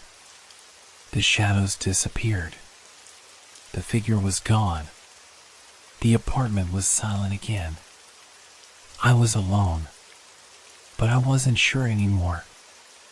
I wasn't sure if I was alone in my mind, or if something else, something that wasn't me, had taken root in the very core of who I was. I turned and looked at the front door again, the exit now just within reach. But I wasn't sure if I could leave. I wasn't sure if I even wanted to. Because deep down, I knew. I knew it wasn't over. Not yet. It had just begun. Have you ever found something that was meant to be forgotten? Something you weren't supposed to see, but it showed itself to you anyway, as if it had been waiting just for you? I never believed in fate, not really. But that day, in the quiet corners of an old library, I began to wonder if maybe I was wrong. It all started with a visit to the library. I had always loved the quiet, the musty smell of old books, the calm rhythm of the pages turning. I had been there many times before, but that day, the place felt different. More still. More heavy. The library was a relic, tucked away on the edge of town, almost forgotten by the world. It had high, arched windows that let in just enough light to make the dust particles in the air dance lazily. The shelves were filled with old books, some so worn that their titles had faded into obscurity. There was something comforting about it. Until that day, when I found the manuscript. I had been browsing through the stacks, running my fingers along the spines of the books, when something caught my eye, a thick, leather-bound volume tucked into a corner where no one could reach. It seemed out of place, as if it didn't belong with the other books. I pulled it from the shelf and blew off the dust. The cover was plain, with no title or markings. But when I opened it, I saw something that made my heart skip a beat. The pages were filled with writing, handwritten in a neat, flowing script. And as I read the first few lines, a chill ran down my spine. The words described my childhood. My very own life. It spoke of moments I had long forgotten, details about my family, the house I had grown up in, the things I had seen and done. The writing was so precise, so personal, that it felt like the author had been with me and watched me all those years. But the most unsettling part was that the manuscript detailed events that hadn't happened yet. Events that I had not experienced, but that were described in perfect detail. I turned the page, heart pounding. The next part of the manuscript described an event that would happen to me in just a few days, down to the exact words I would say, the people I would meet, and the decisions I would make. My pulse quickened. How could someone know this? Who was this person writing about my life? The silence in the library grew heavier, and I heard a soft sound behind me. I turned, startled, but saw no one. The library was empty. Only the old librarian stood behind the counter, his back to me, as he always did, lost in his own world. "Are you enjoying the manuscript?" a voice asked, breaking the stillness. I turned back to the counter and saw the librarian looking at me with a strange, knowing smile. He had been there for as long as I could remember, always in the same place, the same posture, like an ever-present fixture of the library. I found it just now," I said, my voice trembling. "It's strange. It's about me." He didn't seem surprised. "Ah, yes," he said slowly, as if he had been expecting this. "It was just brought in from another city. It's one of the newest additions to the collection." I stared at him, feeling a rush of unease. From another city? But how could someone know all this? The things that are written in here, they're too accurate. Too personal. The librarian chuckled softly, the sound more hollow than I remembered. "There are many strange things in the world, young man. Some things are better left unexplained. But I'm sure you'll find the answers you seek. Eventually." The air in the library seemed to grow colder, the light dimming slightly, as if the shadows themselves were watching. I couldn't shake the feeling that I had uncovered something I wasn't supposed to, something dangerous. I decided to leave, but as I walked past the librarian, I noticed something that made my heart stop. On the counter, beside him, was another manuscript identical to the one I had just found. I hadn't noticed it before. I stopped in my tracks. "What is this one?" I asked, unable to stop myself. The librarian turned, his smile deepening. "That one," he said softly, "is for you, too." A shiver ran down my spine. The hairs on the back of my neck stood up. How did he know? Why did he say that? I couldn't get out of there fast enough, clutching the manuscript in my hands. But as I walked out of the library, I couldn't shake the feeling that someone, or something, was following me. The streets felt quieter, the shadows deeper, and the world outside the library seemed wrong. I hadn't finished reading the manuscript, but I knew it wasn't finished with me. The story wasn't over. It was just beginning.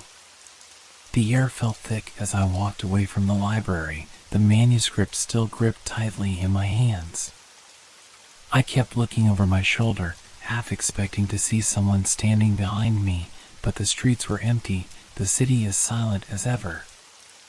It was as though the world had suddenly grown distant, muffled, like the sounds around me were being swallowed by something dark and unseen. I couldn't stop thinking about the manuscript. It was so detailed, so precise. I had read a few more pages as I left the library, and each line felt like it was echoing in my mind. Descriptions of events, people, moments from my life that I had forgotten, or maybe had never noticed. The more I read, the more I felt like I was being pulled into its web, unable to escape its grasp. I stopped at a cafe to take a breath, trying to clear my mind. The city felt like it was pressing in on me, as if the walls themselves were closing in. I needed to understand what was happening. I needed answers. I opened the manuscript again and continued reading, ignoring the strange looks from the other patrons. My fingers trembled slightly as I turned the pages, the familiar handwriting forming words I never thought I'd see.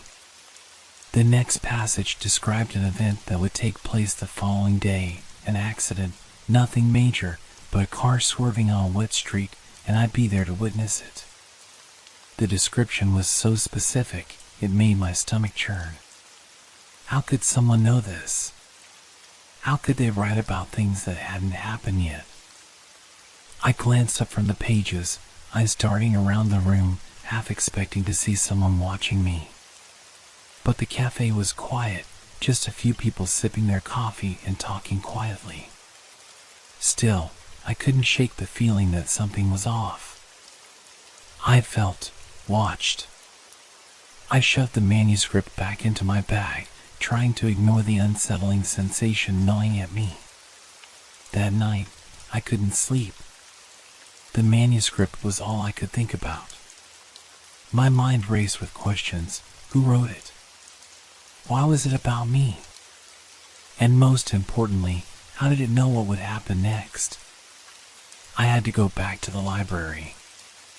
I had to ask the librarian more questions. But the more I thought about it, the more I realized something terrifying. I didn't trust him. There was something about his calm demeanor, his too knowing smile, that unsettled me. It was as if he already knew everything I was going to ask, everything I would do. I had to figure this out on my own. But the more I tried to ignore it, the more the manuscript seemed to haunt me, like a shadow I couldn't escape. The next day, I did as the manuscript had described. I witnessed the accident. A car swerved in front of me, just as the manuscript had written, and I barely had time to step back as it crashed into a pole. I rushed to the scene, my heart pounding. But when I looked around, I noticed something that made my blood run cold. There was no one else around. No other witnesses. Just me. And the wrecked car. Had I imagined the whole thing? No, the manuscript had been too specific. This wasn't a coincidence.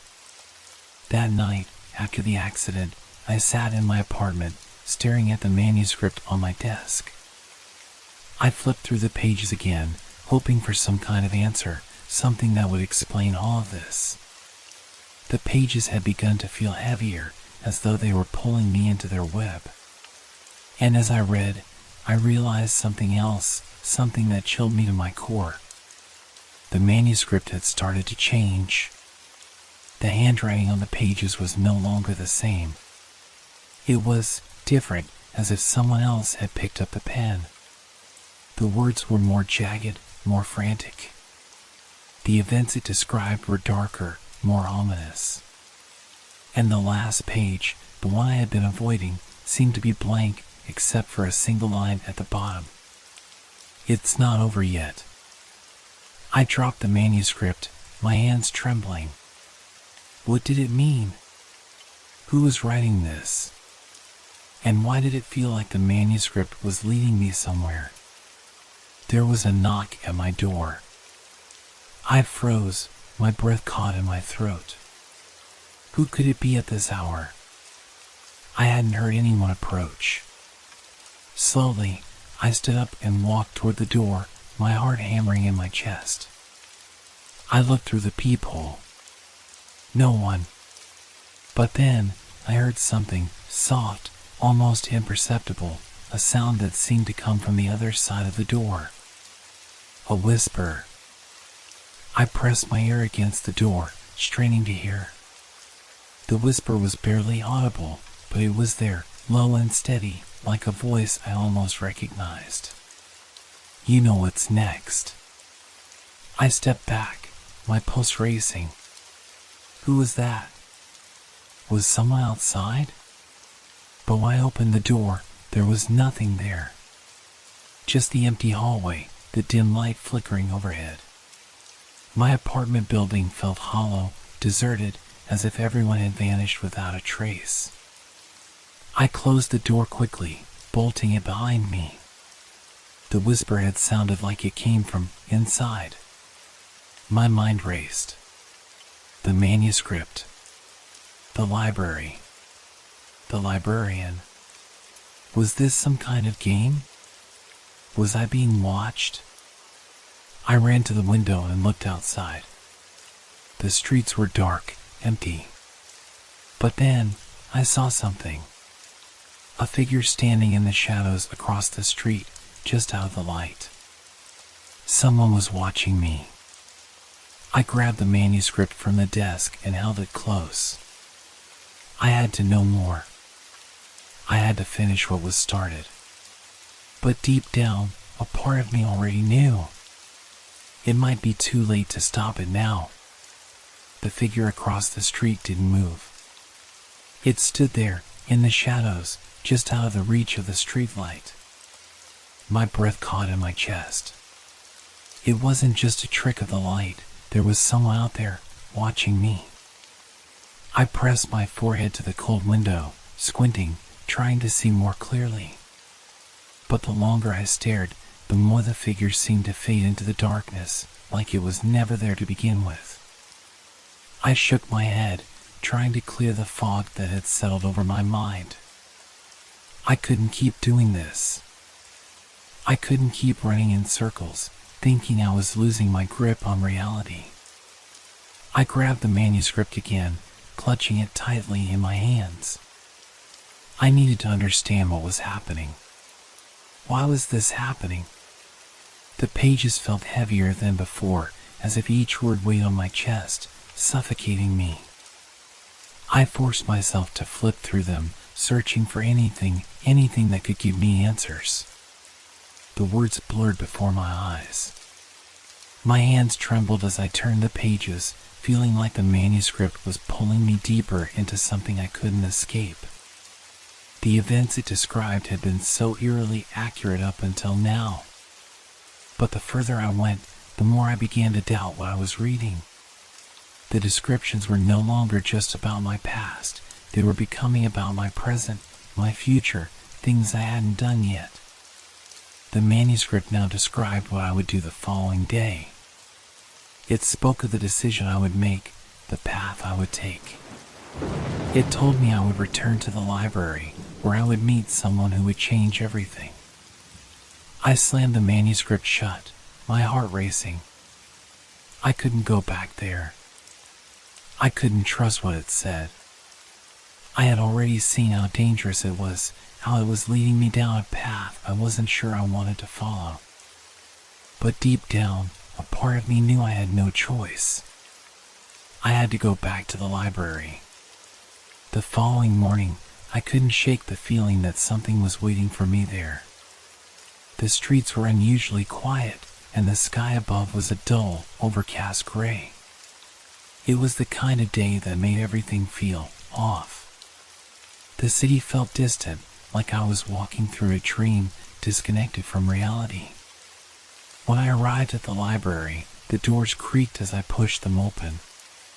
The familiar smell of old paper and dust greeted me, but today it felt oppressive, heavy. I glanced around the empty library, my footsteps echoing off the walls. The librarian was nowhere to be seen, but the air felt thick with something unspoken. I hesitated, feeling the weight of the manuscript in my bag. It was as if the book itself was pulling me forward, leading me to something. I didn't know if I wanted to know what that something was, but I couldn't turn back now. As I walked deeper into the library, I noticed something strange. There was a new section of books, tucked away in a corner I hadn't seen before. The shelves were lined with old, tattered volumes, their spines worn and faded. I couldn't remember seeing these books the last time I was here. The feeling in my stomach twisted. I reached out for one of the books, my fingers brushing against the rough paper. But before I could pull it off the shelf, I heard a voice behind me. Looking for something?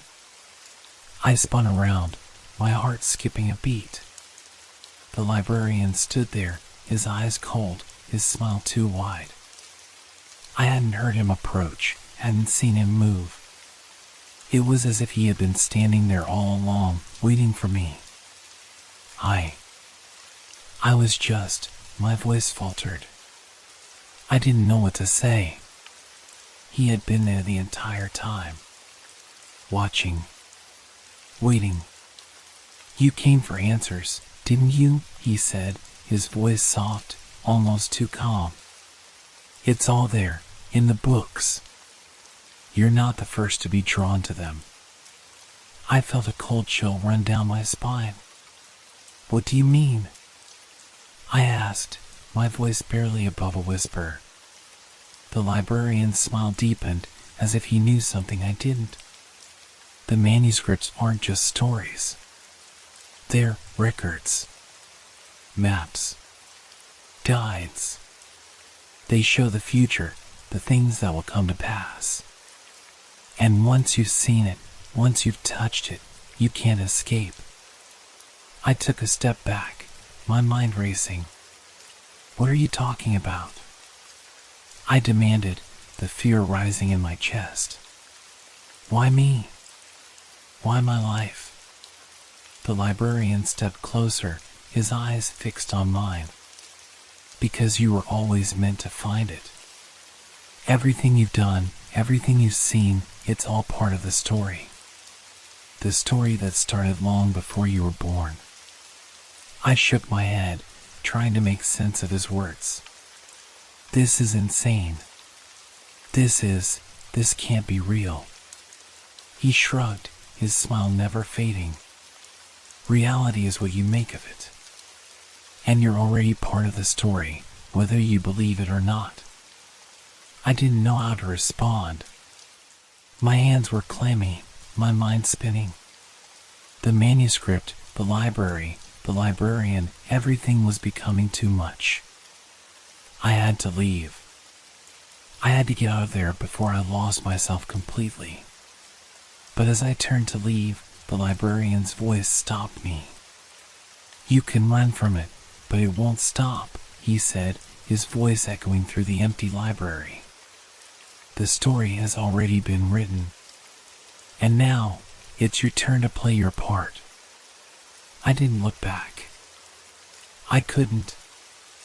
I left the library as quickly as I could, the weight of the manuscript heavy in my back. As I walked out into the streets, the world around me felt even more distorted, as though the very fabric of reality had begun to unravel. The manuscript was no longer just a book, it was a curse. And I was its prisoner. The day passed in a blur. My mind was stuck on the librarian's words, replaying them over and over in my head. The story has already been written.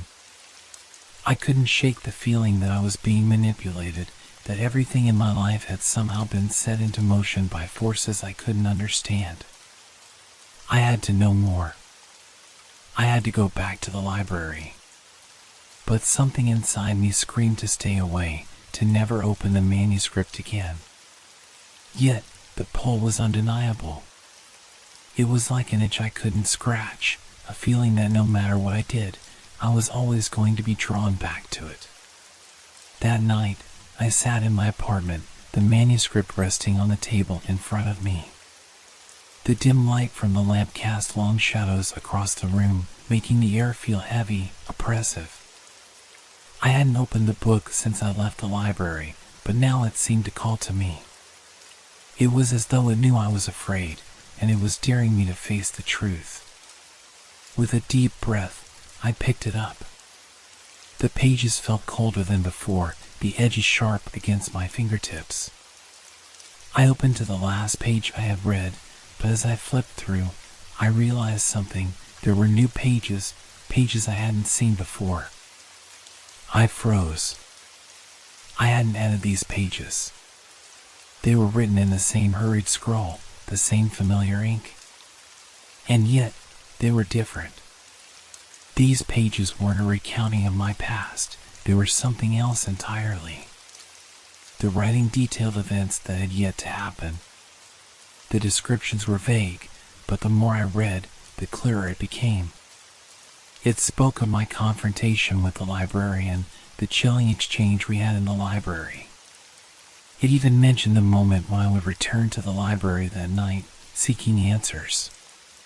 But there was more. The manuscript described an ending. A final moment. A choice that I had to make. The words were cryptic but unsettling. The darkness calls you back, and the story will unfold. The ending you seek is not your own. You will be lost within the pages, and when you return, the library will be gone. But your story will live on, written in ink and shadow, etched into the world you once knew, and now will never leave. I slammed the book shut, my heart pounding in my chest. The room seemed to close in around me, the walls pressing against me like a cage. This wasn't just a book. This was something else. Something far more dangerous. I needed to leave. I couldn't stay here. I couldn't let this manuscript control me any longer. But as I reached for my coat, something caught my eye, a movement from the corner of the room. I spun around, my breath catching in my throat. There, standing in the doorway, was the librarian. How had he gotten in? I hadn't heard the door open. There was no way he could have followed me.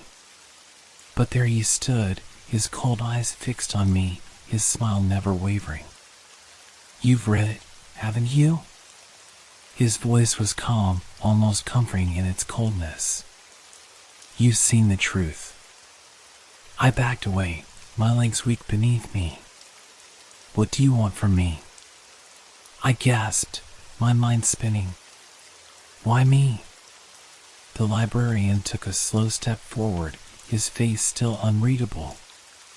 Because you are the next one. The next to understand. The next to be part of the story. No, I whispered, shaking my head. This can't be real. You're not real. He stepped closer. Oh, I'm very real. And so are the consequences of what you've uncovered. You see, the manuscript doesn't just predict the future. It shapes it. It bends reality to its will. And now, you are tied to it. I felt a chill run down my spine, a sense of dread crawling under my skin. What are you talking about? What do you want from me? I'm not the one who wants something, he said, his voice almost soothing. The story wants you. It needs you. And now, you will become part of it, like all those before you. I couldn't breathe. My chest felt tight, like the air itself was growing thicker, heavier. The walls around me seemed to close in, the shadows deepening. You can't do this, I managed to say, my voice trembling. I won't let you. You don't have a choice, the librarian said quietly, his smile never fading. The story is already in motion. You can try to run, but it will always find you. Just like it found me. I wanted to scream, to fight, but my body wouldn't move. It was as if I was rooted to the spot, frozen by some invisible force. The room around me began to warp, the edges of my vision blurring, and for a brief moment, I thought I could see the library again, its dark, dusty shelves stretching into infinity. I looked back at the librarian, but he was no longer standing in front of me. In his place, there was only the manuscript, lying open on the floor. The pages fluttered as if by an unseen wind, and I could see the words changing, shifting before my eyes. I bent down to pick it up, my hand trembling, and as my fingers brushed the pages, I realized something. The manuscript was no longer just a book. It was me. I was the story. I snapped back to reality, my breath quick and shallow, heart racing. The manuscript was still in my hands, but the room felt different. The shadows no longer clung to the walls, they swirled, undulating like living things, reaching out as if to pull me back in. The air was thick, oppressive, and every corner seemed to be whispering, urging me to look, to listen. But I couldn't let it consume me. I had to escape. I had to find a way out. I stumbled to my feet, the manuscript still tightly clenched in my hands. The librarian's face was fading from my memory, but his words echoed in my mind, a relentless mantra: the story will find you. You are the next one. I couldn't let that be true. I couldn't be trapped in this twisted narrative, this endless cycle of words and fate. But as I made my way to the door, I stopped. Something wasn't right. The door, my only escape, was no longer where it should be. The space where it had once been was now just a wall. A blank expanse of wood, smooth and unyielding. I reached out, my fingers trembling as I touched the surface. Cold. Solid. It wasn't real. The panic began to creep in again, the walls pressing in on me, the shadows growing longer, stretching toward me. The manuscript in my hand seemed to pulse, as if it had a heartbeat of its own. I couldn't breathe. I couldn't think. All I could do was stare at the wall, the impassable wall that trapped me in this nightmare. Then I heard it.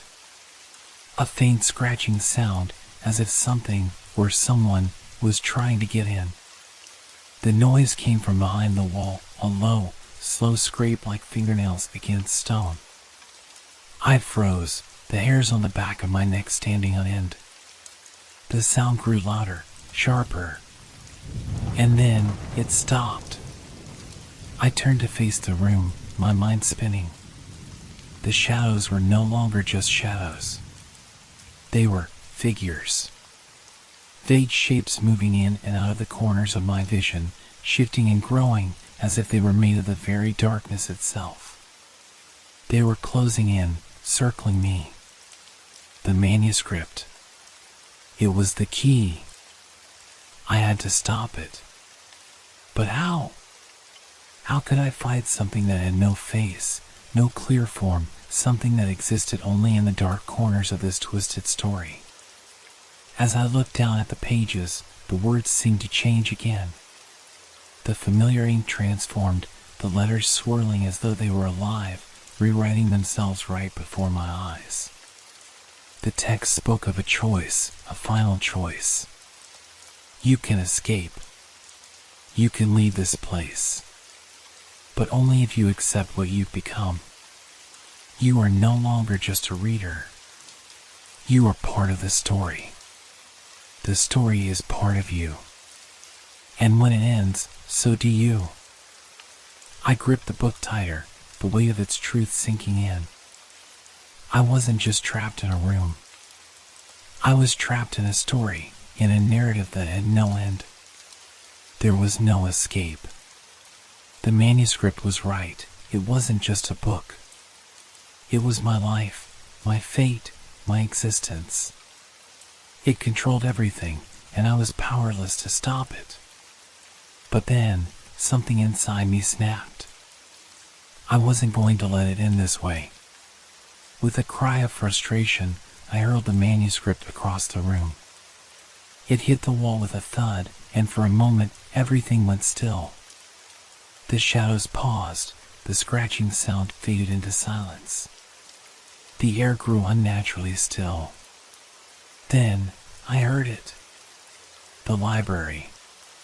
The soft shuffle of footsteps. The rustling of pages. The faintest hum of a radio, static crackling in the distance. I didn't understand at first, but then I realized this was it. The library was alive. It was the heart of the story, the place where everything began and everything ended. I ran toward the sound, the noise of the library growing louder in my ears. I didn't know where I was going or how I was going to get there, but I had to follow the sound. I had to escape. The shadows followed me, but I didn't care. I couldn't let them catch me. The walls seemed to twist and stretch, as if the space itself was distorting, trying to trap me again. But I pushed forward, my pulse thundering in my ears. Finally, I reached the source of the sound, a small desk in the center of the room. On the desk lay another manuscript, identical to the one I had thrown. It was open, its pages filled with words that seemed to glow in the dim light. I couldn't stop myself. My hand reached out, touching the pages, and the world went black. I woke up in my apartment, gasping for air. The sunlight streamed through the windows, the familiar hum of the city outside. It was so real, so normal. But something was different. Something had changed. I looked around, half expecting to see shadows lurking in the corners, the librarian standing in the doorway. But there was nothing. Just the quiet of the morning.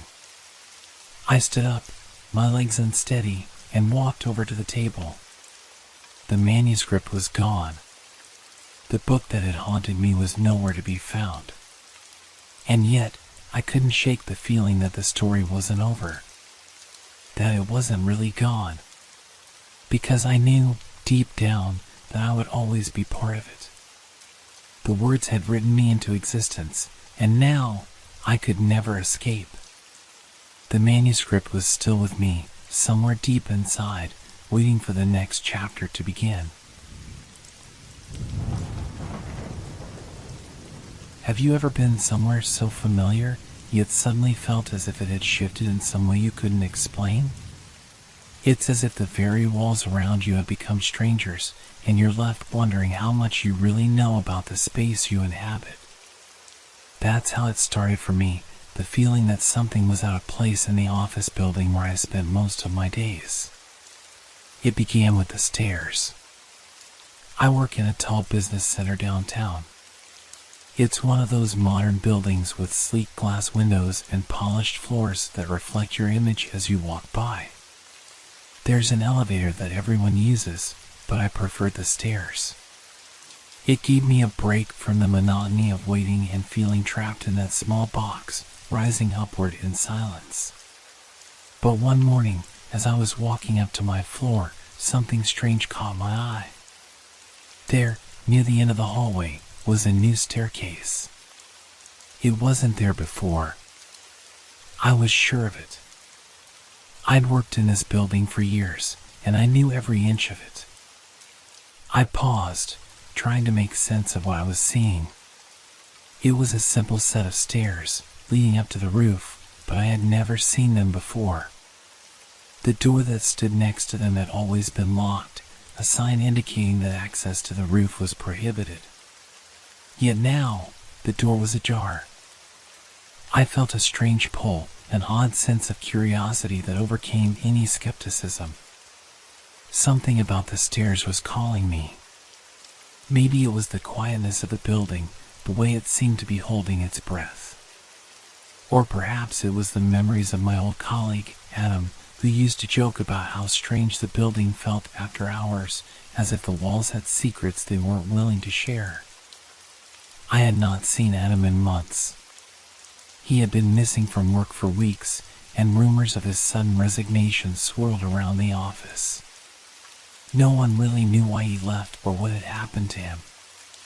And now, as I stood at the base of the stairs, I wondered if I was about to uncover the answer. Without thinking much more, I stepped forward and climbed the stairs.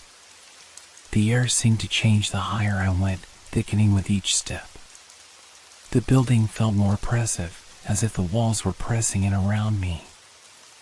I could hear the faint hum of fluorescent lights above, their buzzing sound almost a whisper against the growing silence.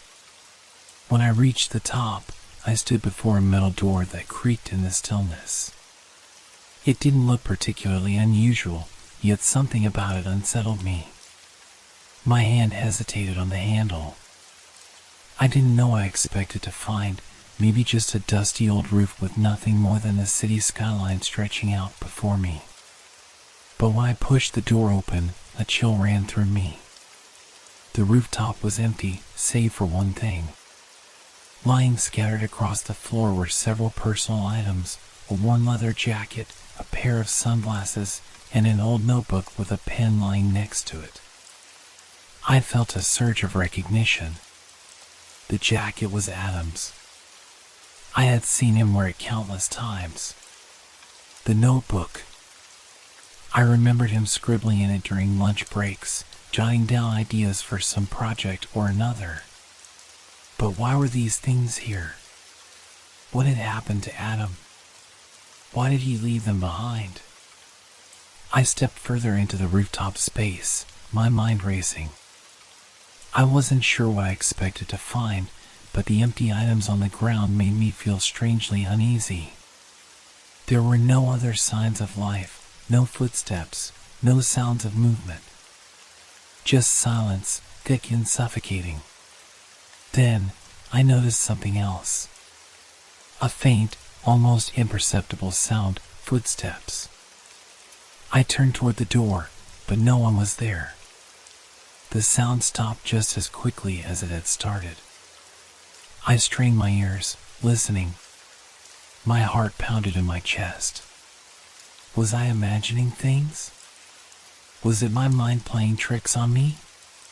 The moment I turned back to the scattered items on the rooftop, I felt it, an overwhelming sense of being watched. Something in the air had shifted, like a cold breeze had rushed past me without warning. I glanced around again, feeling the hairs on my neck rise. There was something off about this place, something that didn't belong. I bent down, picking up the notebook. The pages were filled with frantic scribbles, the ink smudged as if someone had been writing in a hurry. My eyes scanned the words, and then I froze. The last entry in the notebook was in Adam's handwriting. I can hear them now. They're here. I shouldn't have gone up. It's not just the building that's changing. It's me. It's happening to me too. I don't know how much longer I have. Please. If anyone finds this, don't go to the roof. Don't follow the stairs. They'll get you too. I felt a cold shiver run through me. My breath caught in my throat. The hairs on the back of my neck stood up. I looked around once again, but this time I wasn't sure if it was the wind or something else I was sensing. Something watching me from the darkness of the rooftop. And then, the door slammed shut behind me. The sound echoed in the quiet, the sharpness of it making my pulse race. I turned quickly, but there was no time to react. The room had grown dim, the shadows twisting as if alive. The air was thick with tension. Something was wrong. I wasn't alone. I couldn't shake the feeling that whatever Adam had written in the notebook, it was already too late. The stairs, the rooftop, the strange items left behind, they were all part of something I couldn't understand. And I was about to learn the truth, whether I wanted to or not. I don't know how long I stood there, the notebook in my hand, my breath shallow and uneven. The rooftop was deathly quiet, but it felt as if the silence was pressing against me, suffocating me. My heart was hammering in my chest, and I could almost hear the blood rushing through my ears. I glanced around once more, but the shadows remained motionless. I forced myself to calm down. Maybe it was just a draft. Maybe I was imagining things. After all, there was no rational explanation for the sense of unease that had gripped me. But something told me that Adam's warning wasn't something to be ignored. He had known something I didn't. I turned and walked cautiously toward the door, half expecting it to be locked, but to my surprise, the handle turned easily. I stepped back into the hallway, the air feeling warmer and more familiar. I stood there for a moment, trying to shake the weight of what I had just read from my mind. It had to be a joke, right? Just Adam's way of dealing with something strange, something that had crossed his mind. It didn't have to be real. But the look on his face before he left the office, the unsettling way he'd spoken about the building, I couldn't forget it. I had thought it was just paranoia at the time, but now, standing in the hallway with the faint smell of dust and old wood in the air, I wondered if it was something more. I made my way back to the elevator, my mind racing. It felt as though the normal world had slipped away, replaced by something darker, something I couldn't quite grasp. As the elevator doors slid open, I stepped inside, pressing the button for my floor without thinking. The soft hum of the elevator filled the space, but it did little to calm the growing dread inside me. As I ascended, I tried to focus on anything else. My phone, my emails, work, anything that could anchor me back to normalcy. But it was hard to concentrate. The images of the rooftop, Adam's handwriting, the feeling of being watched, all of it swirled in my mind, refusing to let go. When the elevator doors opened, I stepped out onto the floor. The building felt strangely empty, almost as if it had been abandoned. I looked around, but there was no one in sight. The usual sounds of typing and phones ringing were absent. It was as if the office itself had become a shell, the life drained from it. I walked to my desk, the familiar hum of fluorescent lights above doing little to soothe my nerves. Everything seemed just as it always had, papers stacked in neat piles, the faint scent of coffee lingering in the air. But the atmosphere was different. The walls felt closer, the air heavier. And then there was the whisper. It was soft, just a murmur in the background, but it was there. I froze. I turned slowly in my chair, but no one was in the room with me. The whisper faded, leaving only the hum of the lights. I shook my head. I was being paranoid. It was nothing. I looked back at the notebook, still lying open on my desk. The last words Adam had written echoed in my mind. "They'll get you too." I swallowed hard. I had to know more. I had to understand what was happening, what Adam had been trying to warn me about. If the stairs were really the key to this, then I couldn't ignore them. But what if they weren't just stairs? What if they were something more? What if they led to something that no one should ever see? The elevator ride down to the lobby felt longer than usual. When the doors opened, I stepped out into the bright, sterile light of the lobby. The building seemed normal again, busy employees rushing through the space, the usual chatter, the smell of freshly brewed coffee. Nothing out of the ordinary. But I couldn't shake the feeling that something had shifted. I walked to the front desk, hoping to find someone who might know what was going on. The receptionist looked up from her phone as I approached, her expression briefly distracted before she smiled. "Can I help you?" she asked. "I was just wondering," I began, trying to sound casual. "Is there any reason why there's a new staircase in the building? Leading up to the roof?" She blinked at me, her smile faltering for just a moment. "New stairs?" She paused, her gaze flicking toward the hallway where the stairs had appeared. "I don't think there's been any change around here." "Are you sure?" "I'm positive," I said. "I work here. I've been here for years, and I've never seen those stairs before. And I checked the door today, it was open." The receptionist gave a small, polite laugh, but it didn't reach her eyes. "Maybe you're just tired. Sometimes the building changes, you know? New renovations, things like that. You might have missed it." But I didn't believe her. There was something about her tone that didn't sit right with me. It was almost as if she was pretending not to know. "I just wanted to ask," I said, turning away. I left the lobby and stepped outside, the cool air hitting my face like a slap. My phone buzzed in my pocket. I pulled it out, expecting a message from work, but instead, it was a notification from the building's security system. It read, "Security breach detected in the West Wing. Roof access unauthorized. Please report any unusual activity immediately." I stopped in my tracks. The words hit me like a punch. The roof, unauthorized access?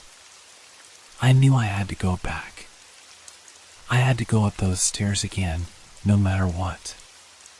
Something was happening, and I couldn't ignore it any longer.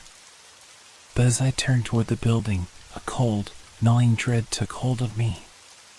What if I was too late? What if the stairs had already changed me?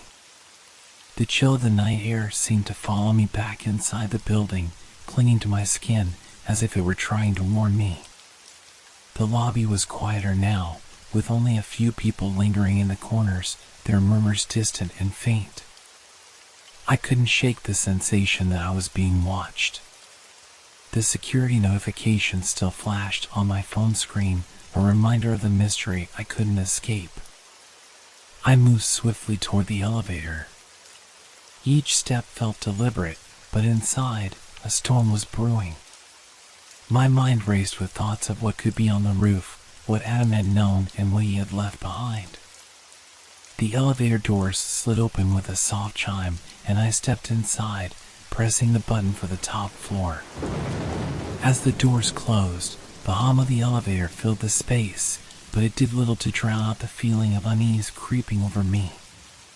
The ascent was slow, each floor passing by with agonizing slowness. My palms were slick with sweat, and my heartbeat had quickened again. I couldn't get Adam's warning out of my head. "They'll get you too." The words echoed, reverberating through the confined space like a drumbeat. The elevator stopped with a quiet jolt. The doors opened, and I stepped into the hallway. It was dark, the only light coming from the faint glow of the emergency lights along the walls. The entire floor felt deserted. There was no sound of people, no movement. Just silence. The kind of silence that made your skin crawl. I turned toward the staircase. The metal door at the end of the hall stood ajar, just like it had when I first discovered it. The stairs seemed to call out to me, as if inviting me to climb, to discover what waited above. I knew I couldn't back out now. Whatever this was, I needed to face it. I needed to understand. The first step creaked under my weight as I ascended. The sound echoed through the empty hallway behind me. I paused, but nothing stirred. I could hear nothing except the steady rhythm of my breathing. Slowly, I climbed higher, my feet moving in a mechanical rhythm as the air around me grew colder. With each step, I felt the weight of the building pressing down on me. It was as if the walls were closing in, forcing me upwards. The air was thick, filled with the faintest scent of dust and old wood. There was a mustiness to it, like it hadn't been used in years. And yet, the stairs were smooth, clean, as if they had been newly installed. I reached the top. The door at the top of the staircase was slightly open, and a draft of cold air slipped through the crack. My heart thudded in my chest. I hesitated for a moment, but then I pushed the door open, stepping onto the roof. The rooftop was just as I remembered it, a large, flat surface with a few scattered chairs and tables. The city lights twinkled in the distance, and the hum of the traffic below felt far away, almost like a dream. But something was wrong. The place felt off. I took a few steps forward, scanning the area. The usual silence enveloped me, broken only by the occasional rustle of the wind. But then, I saw it. There, on the far side of the roof, was a small pile of belongings, a coat, a backpack, and a few scattered papers. My stomach dropped. I recognized the coat immediately. It was Adam's. The same one he had worn every day when we worked together. But what was it doing here? I walked toward the pile, my steps heavy, my breath shallow. As I approached, I noticed something else. There was a note, half covered by the jacket, lying beneath it. I bent down to pick it up, my fingers trembling. The handwriting was familiar, Adam's. "It's only a matter of time. Don't go up. They will find you. They'll always find you." My mind reeled. This was it, the warning. But what did it mean? Who were they? And why had Adam left these things behind? Suddenly, I heard something behind me. A faint rustling noise, almost imperceptible, but enough to make me freeze. My pulse spiked, and I slowly turned around, my eyes scanning the rooftop for any sign of movement. There was nothing. I tried to calm myself, telling myself it was just the wind. But deep down, I knew it wasn't. It felt like the roof itself had come alive, watching me, waiting. I stood there for a long moment, listening, waiting for something to happen. But there was no sound. No movement. The night was still. I glanced back down at the note in my hand, and a sickening thought began to form in my mind. What if Adam hadn't just left these things behind? What if they had been placed here for me to find? What if someone, or something, had wanted me to come up here, to see this? My hand shook as I folded the note and tucked it into my pocket. The wind began to pick up, carrying with it a sense of urgency. I turned and made my way back to the door. But just as I reached for the handle, I felt it, something cold and heavy, pressing against my back. I froze. A whisper, barely audible, brushed my ear. "You shouldn't have come here." I spun around, heart pounding, but the roof was empty. The shadows cast by the city lights seemed to stretch and twist unnaturally, as if they were reaching for me.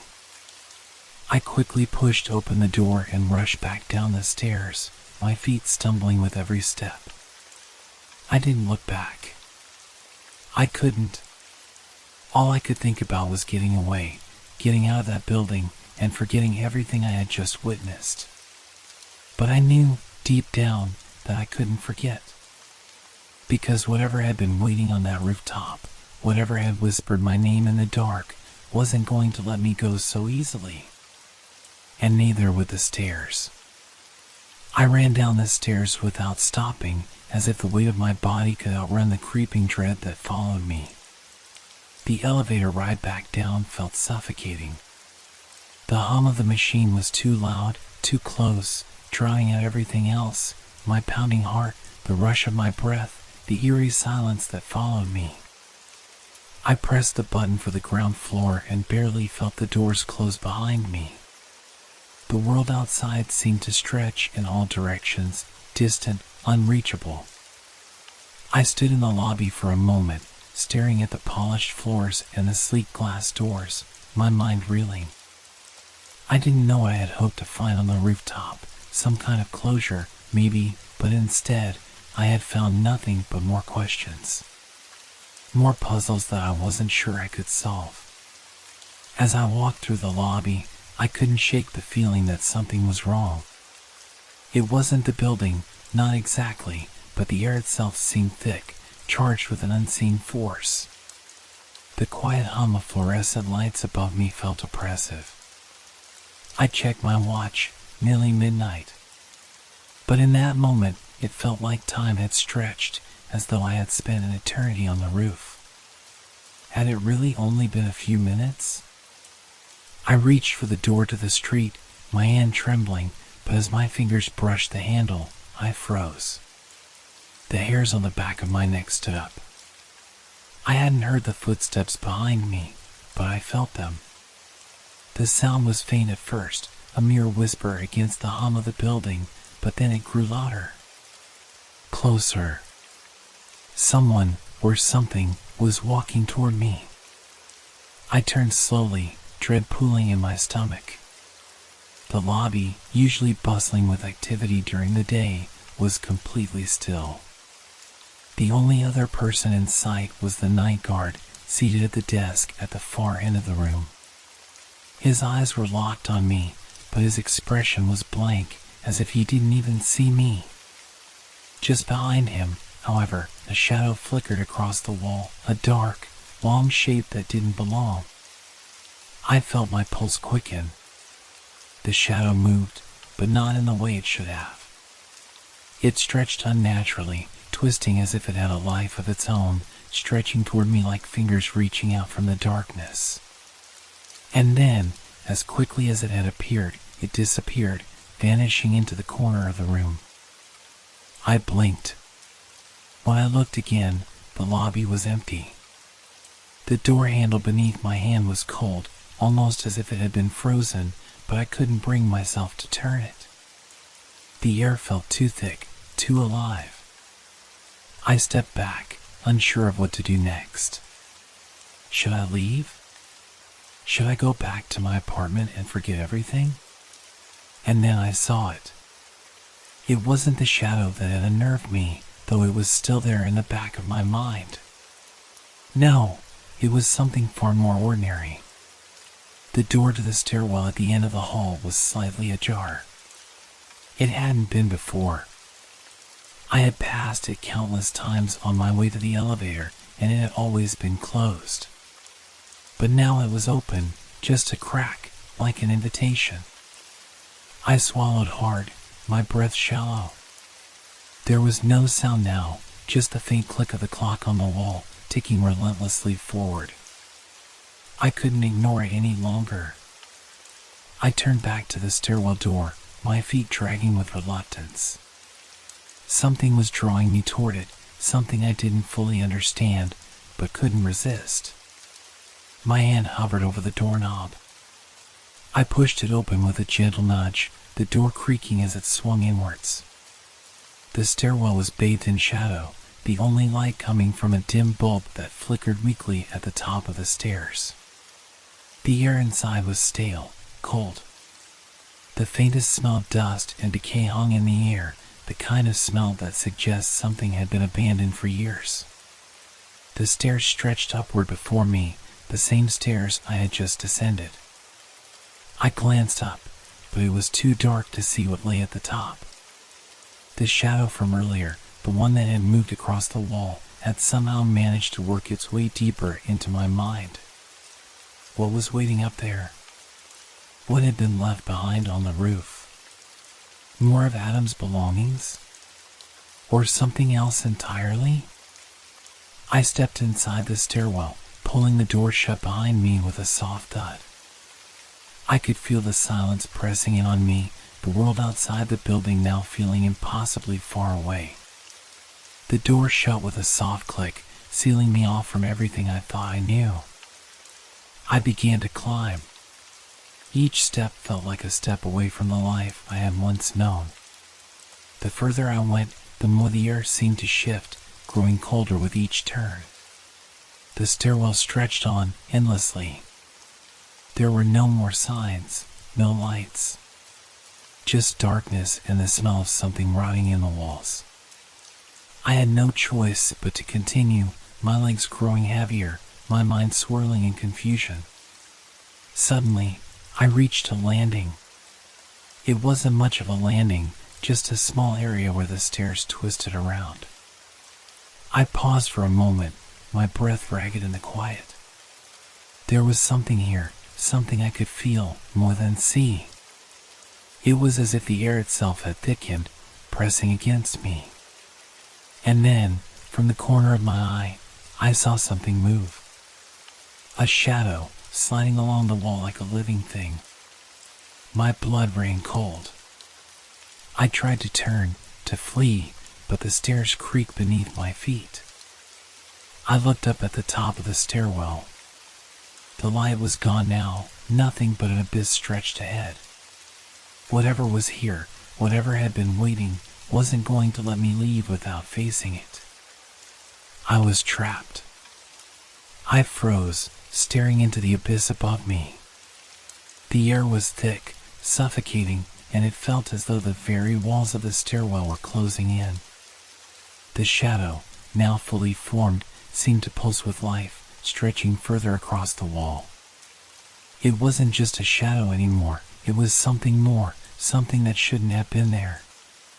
A faint rustling sound broke the silence, followed by the unmistakable sound of slow, deliberate footsteps that weren't mine. I felt my pulse race, my legs trembling beneath me, unwilling to move. The sound came closer, echoing off the walls, until I could almost feel the presence behind me, breathing down my neck. I whipped around, heart hammering in my chest, but the stairwell behind me was empty. The door I had entered through was closed, the faint light from the hallway barely visible through the cracks. But I could still feel it. Something was watching me. The footsteps continued, each step louder than the last, until they stopped just behind me. I spun back toward the top of the stairs, the oppressive darkness swallowing everything around me. The shadow moved again, this time shifting as though it were following me, twisting and slithering like something alive. I couldn't make sense of it, but the more I stared, the more real it became, until it felt as though the very air was alive with an ancient, terrible presence. Adam, I whispered, the name slipping out before I could stop it. Is it you? But the words hung in the air, unanswered. The footsteps started again, this time directly behind me. I could feel them, slow, deliberate, closing the distance between us. The temperature dropped, the chill creeping into my bones. I had to move. My legs screamed in protest, but my mind took over. Without thinking, I bolted up the stairs, my feet pounding against the cold concrete. The darkness seemed to press in on me from all sides, and the further I went, the more it felt like the stairwell was stretching, growing longer, pulling me deeper into its depths. I reached the next landing, panting, but there was no relief. No exit. No end in sight. The walls were closing in, and the only thing left was the relentless sound of the footsteps behind me. Suddenly, I heard a voice, soft, distant, but unmistakably familiar.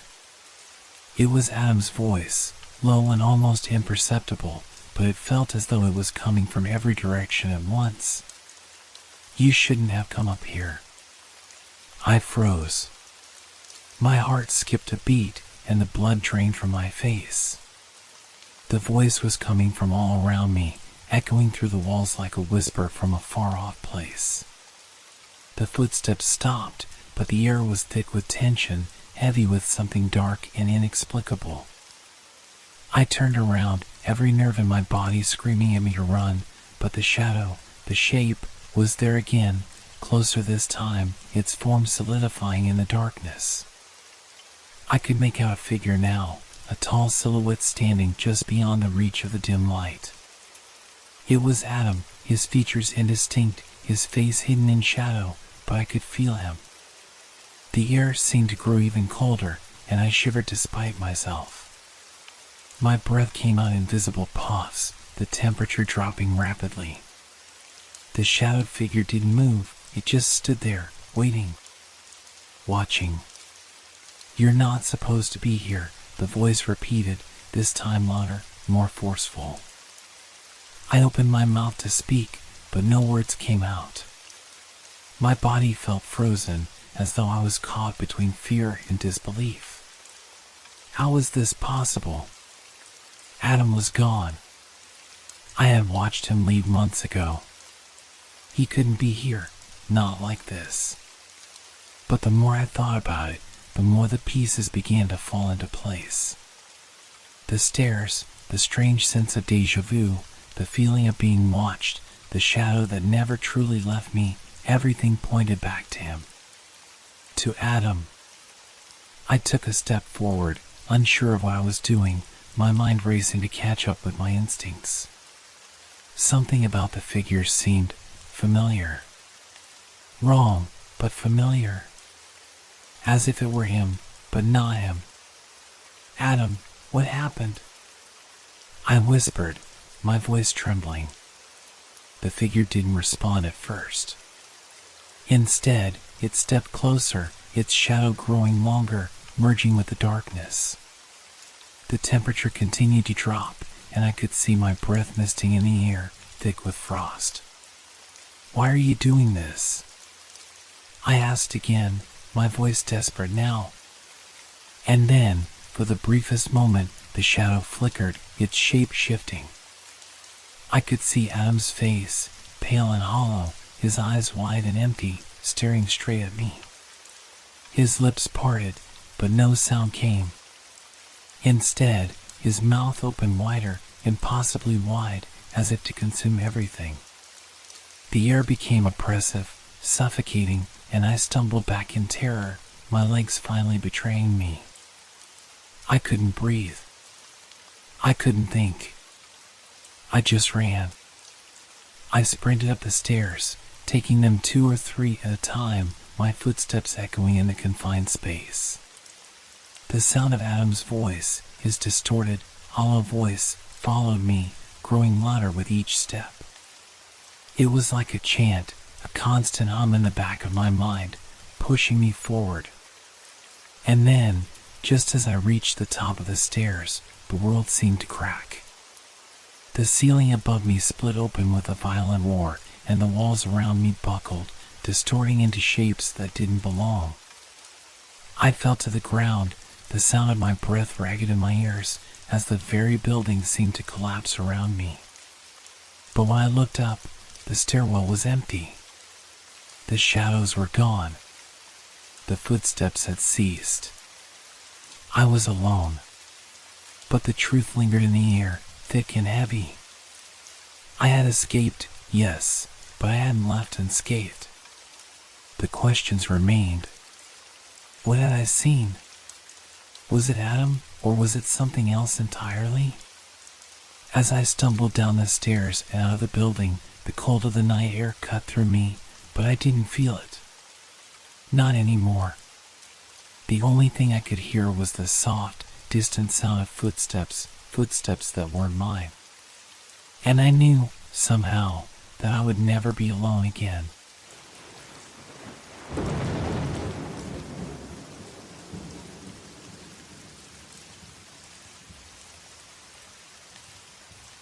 Thank you for making our stories part of your relaxation time. We hope they brought you a sense of peace and transported you to a world of fantasy and mystery. If you enjoyed the stories, feel free to leave us a review. Your feedback inspires us and helps us make the content even better. Now, unwind to the calming sounds of rain and thunderstorms, which will continue to set a tranquil mood. Let these sounds carry you gently into the realm of dreams. Don't forget to like our page if you haven't yet. Wishing you a restful night's sleep. Relax, rest well, and good night.